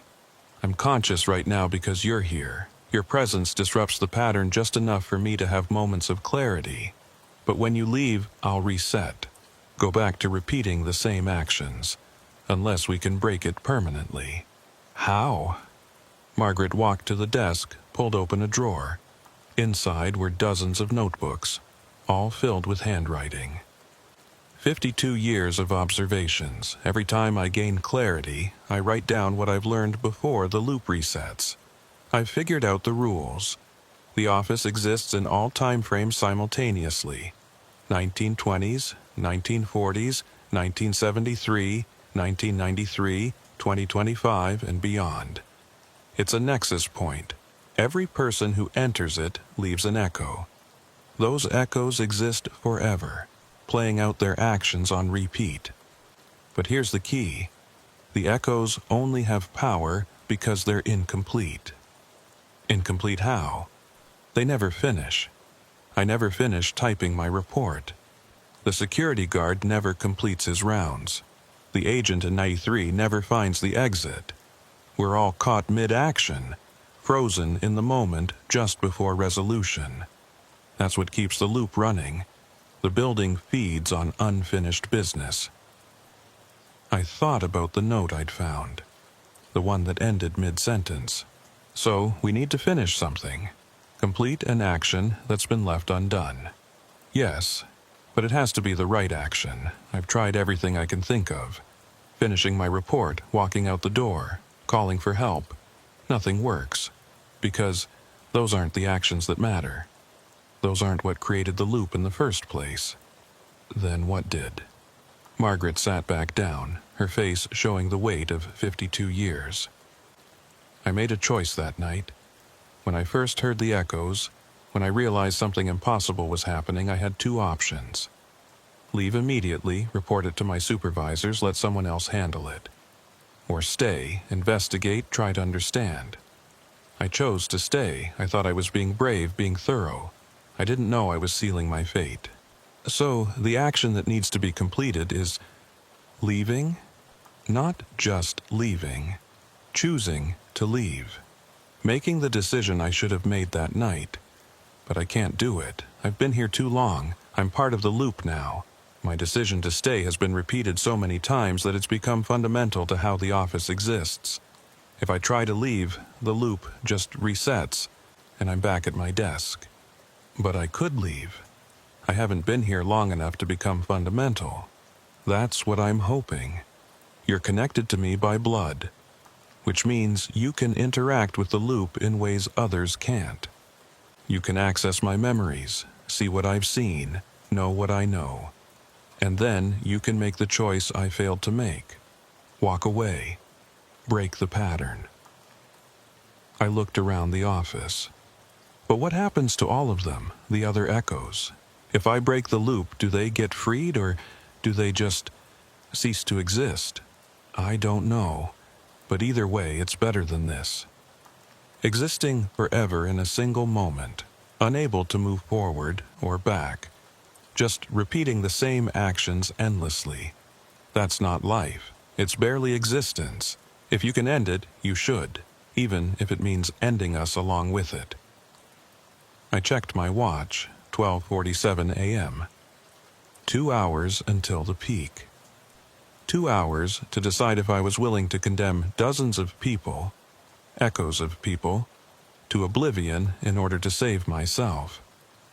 There's something you're not telling me, I said, about why I'm really here. It's not just because I'm your granddaughter. It's something else. Margaret smiled sadly. You're perceptive. Yes, there's more. The reason you were assigned to Quantico, the reason you had the incident in Minneapolis that got you transferred here, none of it was coincidence. The building arranged it. The loop has been trying to bring you here since you were born. Because you're the only person who can end it. You're the completion of what I started. I don't understand. I was pregnant when I got trapped. 3 months along. And for 52 years I've existed in this moment, which means the baby has existed in this moment too. Never born, never not born, just suspended in potential. That's you, Sloan. You're the unfinished action. The thing that was never completed. If you can finish what I started, if you can make the choice to leave and actually succeed in leaving, then you'll be born properly, outside the loop. And the pattern will break because the central paradox will be resolved. I felt dizzy. You're saying I don't exist? That I'm some kind of temporal anomaly? You exist. You're real. But you're also trapped between states just like everything else in this office. Part of you was born in the normal timeline. Grew up, became an FBI agent. But part of you has always been here in 1973, waiting to be born. The building has been holding on to that unborn part, using it as an anchor to keep the loop running. If you can sever that connection, if you can become fully real in just one timeline, the loop collapses. And you? What happens to you? I finally get to finish my pregnancy, give birth, move on, whatever that means when you've been temporarily displaced for half a century. She stood, moved to the door. But it has to be your choice, Sloan. I can't force you. If you decide to stay, to become part of the loop, to let it continue, that's your right. You'll exist here forever, with me and all the others. Still here, always still here. It's not a good existence, but it is existence. Or you leave. Now, before 2:47. You walk out that door, down the stairs, out of Building C. You don't look back. You don't second guess. You just go. And when the fire alarm sounds at 2:46, you're already moving, already escaping. You break free of the building's pull, return to the normal timeline, and live your life. And we get to end, finally, after 52 years. I looked at my watch again. 1:17 a.m., 1 hour and 30 minutes. Time was running out, and I had to decide. Save myself and end their eternal loop. Or stay and join them, preserving their existence but condemning myself to the same fate. Margaret moved to the typewriter, began typing. Whatever you choose, I want you to know, I'm sorry. Sorry I couldn't protect you from this. Sorry I made the wrong choice 52 years ago. Sorry that my mistake has haunted you your entire life. But I'm also grateful. Grateful that you came here. Grateful that you gave me these moments of clarity. Grateful that whatever happens, I got to meet my granddaughter. She pulled the paper from the typewriter, handed it to me. It read, Sloan. The loop resets at 2:47. If you're going to leave, start moving at 2:45.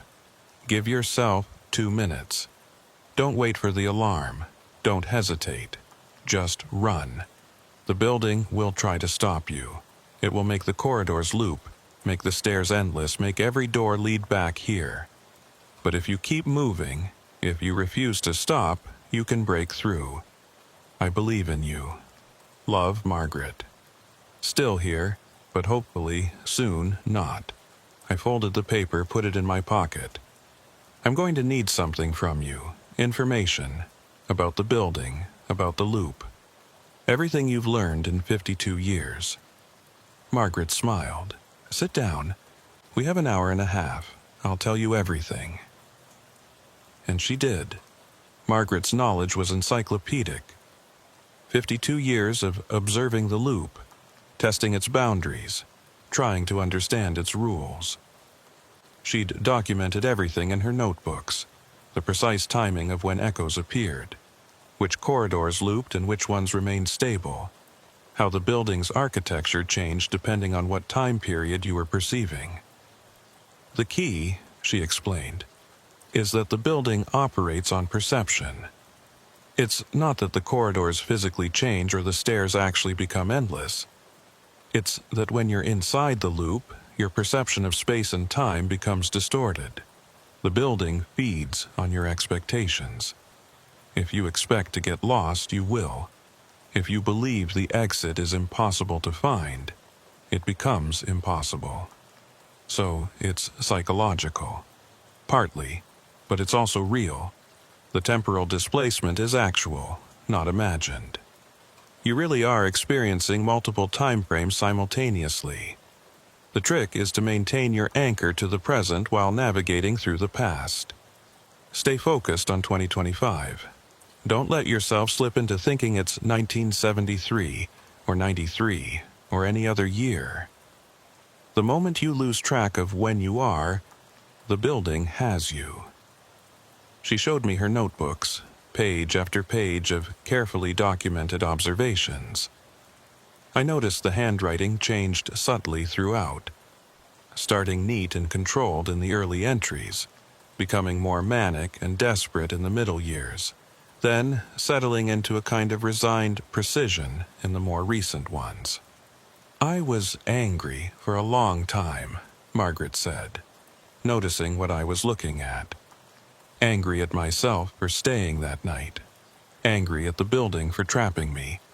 Angry at the bureau for sealing this section instead of trying to help me. But anger doesn't change anything here. The loop doesn't care about emotion. It just continues, eternal and indifferent. 2 a.m. 47 minutes until the deadline. I could feel the pressure building, like the air in the office was becoming heavier, thicker. The temporal overlap was intensifying. "Tell me about the fire alarm plan," Margaret said. "Your contact on the outside, Hayes, you said? He's going to trigger it at 2:46? That's the plan. Create enough disruption to weaken the temporal fold." Margaret frowned.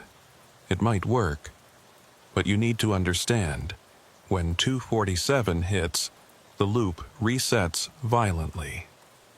Everything snaps back to the beginning.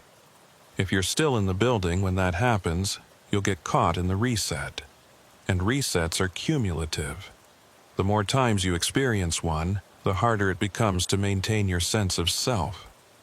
After enough resets, you forget who you were outside the loop. You become just another echo, repeating actions you no longer understand. How many resets have you experienced?" She had to calculate. "At least 18,980, once per day for 52 years. Give or take a few thousand for the times I've had clarity and managed to stay conscious through multiple loops. Nearly 19,000 repetitions of the same moment. No wonder her eyes looked hollow. No wonder she'd almost forgotten how to be human." "I'm going to get you out of here," I said. "All of you. I'm going to break this loop." "I appreciate the sentiment, but you need to focus on saving yourself. The echoes. We're not really people anymore. We're just patterns, repeated information. Even if you broke the loop, we wouldn't go back to being who we were. We'd just stop, cease to exist. And honestly, Sloan, after 52 years of this, cessation sounds like mercy." My radio crackled. Hayes's voice came through, urgent. "Agent Carter, I've been monitoring the building's electrical systems. Something's wrong. The power fluctuations are increasing. It's like the building knows you're in there, knows you're planning to escape.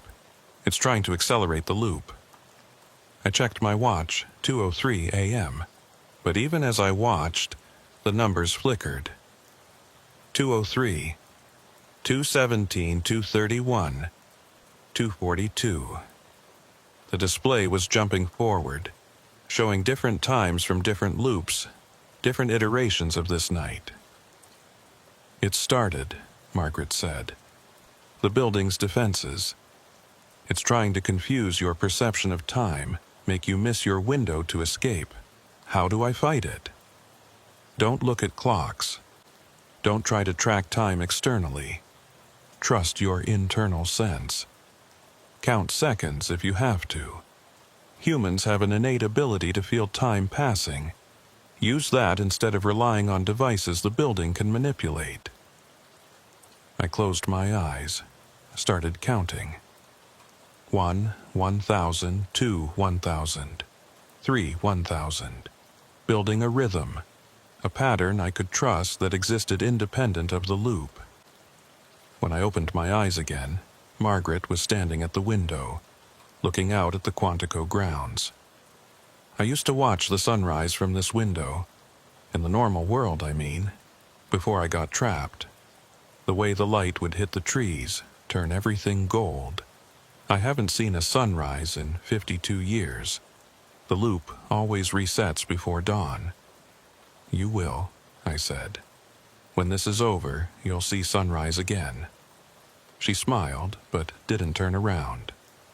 "I hope you're right. But I've learned not to hope for much in here. Hope makes the disappointment worse when the loop resets." My radio crackled again. "Hayes, Agent Carter, 20 minutes until my alarm. Are you ready?" I wasn't, not really, but I would be. I had to be. "Margaret, I need to know. What happens to the other echoes when the loop breaks? The guard, the agents from other years, all the people trapped here, do they just vanish?" She turned from the window. "I think so. We're sustained by the loop. When it ends, we end with it. But Sloan, you have to understand. That's not death. We're already dead, in a sense. We're just information, patterns repeating. Breaking the loop is just turning off the recording." I thought about Jerry, the security guard. About the agent from 1993 who'd been walking these halls for 32 years. About all the people who'd gotten caught in this temporal trap. They deserved rest. They deserved an end. But ending them felt like murder. "I see the doubt in your eyes," Margaret said. "You're thinking you can't do it. Can't condemn us to cessation. But let me ask you this. If you were trapped in an endless loop, experiencing the same moment forever, never able to move forward or change or grow, wouldn't you want someone to end it? Wouldn't you beg for that mercy?" She was right. I would. After even a few loops, let alone thousands, I'd want it to stop. Would choose oblivion over eternal repetition. "Okay," I said. "I'll do it. I'll break the loop. But I need your help. I need you to tell me exactly what to do, step by step." Margaret moved back to her desk, pulled out a specific notebook. "I've been planning this for years, working out the exact sequence of actions that should break the pattern. But I could never execute it myself. I'm too deeply embedded in the loop. You'll have to do it for me." She opened the notebook to a marked page. A detailed diagram showed Building C's layout, with arrows indicating a path from Office 347 to the main exit. But it wasn't a straight line. It looped and doubled back, showing multiple routes that led to the same destinations. "The building will try to trap you in spatial loops," Margaret explained. "You'll walk down a corridor and end up where you started. Take the stairs down and find yourself on a higher floor. The trick is to recognize when you're looping and break the pattern. Here." She pointed to specific junctions on the diagram. "At each of these points you'll feel a pull to continue straight. That's the loop trying to catch you. Instead, turn around. Walk backwards." It sounds counterintuitive, but walking backwards breaks the spatial manipulation. You'll actually make progress toward the exit. Walk backwards through Building C at 2:45 in the morning, while the building is actively trying to trap me. That sounds insane. It is insane, but it's also the only way. She flipped to another page. Timing is critical. The loop peaks at exactly 2:47 qua, but there's a brief window from 2:46:45 to 2:47. 15 seconds when the loop is transitioning, when reality is malleable. If you can reach the main exit during those 15 seconds, you can break through. 15 seconds. The main exit is 3 floors away. I know. That's why you need to start moving at exactly 2:45 qua. Give yourself 2 minutes to cover the distance. It's theoretically possible, but it requires perfect execution. Any hesitation, any wrong turn, any moment of doubt, and you'll miss the window. I studied the diagram, memorizing the path. Straight out of 3:47. Left at the corridor junction. Walk backwards down the hallway. Right at the stairwell, backwards down the stairs. Ground floor, walk backwards to the lobby, then forward through the main doors during the 15-second window. "What about you?" I asked. "When the loop breaks, where will you be?" "Here, in this office. Experiencing the moment I've experienced 19,000 times. Except this time, when it resets, it won't reset. It'll just end. And so will I." She saw the look on my face. "Don't mourn me, Sloan. I've had 52 years to make peace with this. I'm ready. I've been ready for decades." I checked my watch, or rather, I didn't check it. I relied on my internal count. Based on my rhythm, it was approximately 2:38 a.m. 7 minutes until I needed to move. "One more thing," Margaret said. "When you leave this office, the other echoes will try to stop you. Not out of malice, but because they're part of the loop. They'll repeat their scripted actions, which means getting in your way. Don't let them slow you down. Don't stop to help or explain. Just keep moving. What if I see you, your echo, in the hallway? You will. I'm part of almost every iteration of the loop. When you see me, I'll probably try to warn you about something or ask you to help me understand what's happening. Ignore me. The echo doesn't know what we know. She's just repeating the same actions from October 15th, 1973. The real me, what's left of her, is here, in this moment of clarity, and she's telling you to run."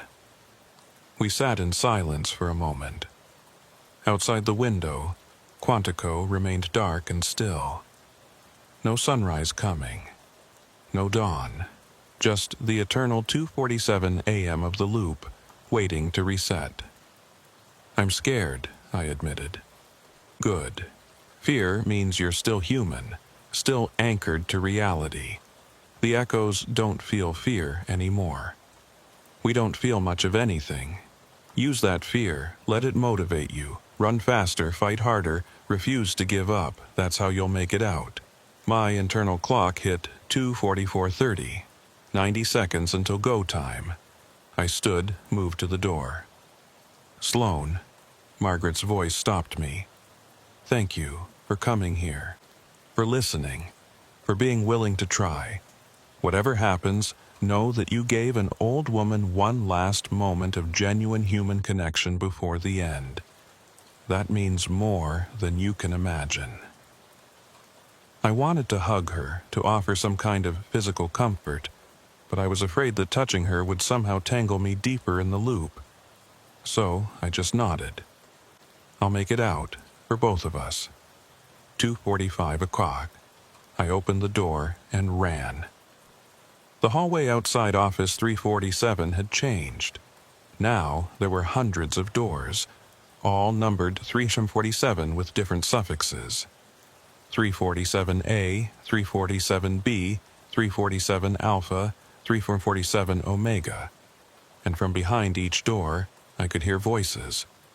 My voice, Margaret's voice. The voices of all the echoes, all talking at once, creating a cacophony of overlapping warnings and pleas and statements. "Don't leave. Still here. Can't escape. Help us. Join us. 2:47. Forever. Still here." I ran left at the junction, just like Margaret's diagram showed. The corridor stretched ahead of me, impossibly long. I could see the end, a turn that should lead to the stairwell, but it seemed to recede as I ran toward it. The spatial loop was activating, trying to trap me. I stopped, turned around, started walking backwards. The effect was immediate and disorienting. The corridor that had seemed endless when I faced it now shortened when I walked away from it. Within seconds, I felt my back hit the turn I'd been trying to reach. Time check. Approximately 2:45:30. 30 seconds used, 90 seconds remaining. I navigated the turn, still walking backwards, and faced the stairwell. The door was open, and I could see stairs descending into darkness, but I could also see stairs ascending into more darkness. The building was showing me both options simultaneously, trying to confuse me about which direction was down. Margaret's notes had covered this. Trust gravity, not vision, she'd written. I closed my eyes, felt the pull of gravity indicating down, and started descending backwards, one careful step at a time. The stairs seemed endless. I counted steps, should be 18 steps per flight, 3 flights total, 54 steps to ground level. But I was at step 80 and still descending. The loop was stretching the stairwell, making it infinite. Keep going, don't stop. The moment I stopped to question, I'd be trapped. Step 96, 100, 120. Then my foot touched level ground. I'd reached the bottom. Time check, approximately 2:46:15. 45 seconds remaining. 30 seconds until the fire alarm. The ground floor lobby was full of echoes. Dozens of people in FBI attire from different eras, all walking in slow circles, all murmuring, "Still here, still here, still here." I recognized Jerry among them, and the agent from 1993, and Margaret, her echo, not the conscious version I'd left in office 347. The echo Margaret turned to me, her face expressing the confusion she must have felt 52 years ago. "Agent Carter, what's happening? I keep hearing voices. My own voice telling me I'm still here, but I don't understand. I'm sorry," I said, pushing past her. "I can't help you. I have to go." The main exit was 50 feet away, glass doors leading to the parking lot, leading to freedom. But between me and those doors the echoes were gathering, forming a wall of bodies, all reaching toward me, all saying the same thing. "Stay. Join us. Still here. Forever." I checked my watch, or rather, my internal clock. 2:46:40. 20 seconds to the alarm. 5 seconds until the window opened. The lights flickered, once, twice. The fire alarm would sound any second now, and I needed to be moving during those critical 15 seconds from 2:46:45 to 2:47 ca. But the echoes were blocking the exit. I couldn't push through them. There were too many, and touching them risked getting tangled in their temporal loops. Then I remembered something Margaret had said. The building operates on perception. If the echoes were blocking my path because I perceived them as solid, what if I changed my perception? I closed my eyes, focused on what I knew to be true. The echoes weren't real. They were just patterns, information, light and sound with no physical substance. They couldn't actually stop me. They were as insubstantial as shadows. I opened my eyes and ran forward, through the wall of echoes. And they didn't stop me. They flickered and distorted as I passed through them, their forms breaking apart like static on a television, but they couldn't hold me. 2:46:45. The fire alarm exploded into sound. Strobing lights activated. The building's electrical systems went haywire, exactly as Hayes had planned. The temporal loop flickered. Weakened by the disruption, I reached the exit doors, pushed them open, stepped out into nothing. Not the parking lot, not the Quantico grounds. Just void, empty space, like stepping out of the world entirely. I'd missed the window, or the building had tricked me, or the exit I'd reached wasn't the real exit, but another loop, another trap. Behind me, I heard it. The clock striking 2:47 ca. The moment of reset. The loop beginning again. The door I'd come through vanished. I was standing in a space that shouldn't exist. A gap between moments, between realities. And around me, the echoes were appearing. All of them, every person who'd ever been trapped in the Quantico loop. Hundreds of figures, maybe thousands, all staring at me with hollow eyes. "Welcome," they said in unison. "You're still here now. You'll always be still here. Join us. Join the loop. Join eternity." No, this wasn't right. I'd done everything Margaret said. I'd followed the path, timed it perfectly, pushed through the echoes. I should have made it out. Unless the diagram had been wrong. Or I'd been given false information. Or Margaret had lied. Or I'd never been in office 347 at all. Maybe I'd already been in the loop for hours, days, years, experiencing a false memory of meeting Margaret, of learning the escape route. Maybe this was the loop, the eternal hope of escape followed by the crushing disappointment of reset. I felt myself starting to panic, felt my grip on reality slipping. This was how it happened. This was how people became echoes. They lost track of what was real, lost their anchor to the present, and got absorbed into the pattern. But then I heard it. A voice, not the chorus of echoes, but a single, clear voice. Hayes, coming through the radio I'd forgotten I was carrying. "Agent Carter, can you hear me? The alarm worked. The temporal readings are dropping. The loop is weakening, but you need to move. You're between states right now, neither in the building nor out of it. You need to choose. Forward into the void or back into the loop. Make a choice now. Forward into the void, into nothing, into a space that shouldn't exist. Or back. Back to the familiar horror of the loop.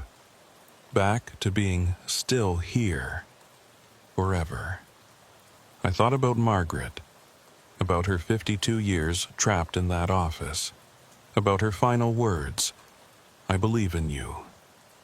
I stepped forward, into the void, into nothing, and fell, not physically falling, but temporally. I could feel myself moving through layers of time, through different iterations of the same moment, through the collected weight of 19,000 loops. I saw flashes of everyone who'd been trapped, their first moments of confusion, their growing horror, their eventual resignation. And then I saw something else. A light, faint but growing stronger. Not the fluorescent light of Building C, but something cleaner, purer. Daylight. I pushed toward it, swimming through temporal currents that tried to pull me back into the loop. Every second was agony. Every inch of progress felt like moving through concrete. But I kept pushing, kept focusing on that light. And then I broke through. I was standing in the parking lot outside Building C. The real parking lot. The sun was rising over the Quantico grounds, painting everything in gold. I checked my watch, 6:47 a.m., November 20th, 2025. I'd lost 4 hours. But I was out. I collapsed to my knees, gasping, shaking. Hayes's voice crackled through the radio. Agent Carter, do you copy? The readings say you're outside the building. Tell me you made it." "I made it," I managed. "I'm out." "Thank God. Stay there. I'm coming to you." While I waited, I turned to look at Building C. It looked normal in the daylight. Just an old administrative building, nothing sinister about it. But I knew better now. I knew what was inside, what was still inside. The echoes. Still there, still trapped, still repeating their moment at 2:47 a.m. I'd escaped, but they hadn't. And now they never would, because I was the one who was supposed to break the loop. I was the completion of Margaret's unfinished action. But I'd failed. I'd gotten out, but the pattern remained. Hayes arrived in a security vehicle, jumped out, ran to me. "Are you hurt? Do you need medical?" "I'm fine, physically. But Hayes, I didn't break the loop. The echoes are still in there." He helped me to my feet. "I know. I've been monitoring the readings. The temporal overlap is still active. Whatever you did weakened it temporarily, but it's stabilizing again.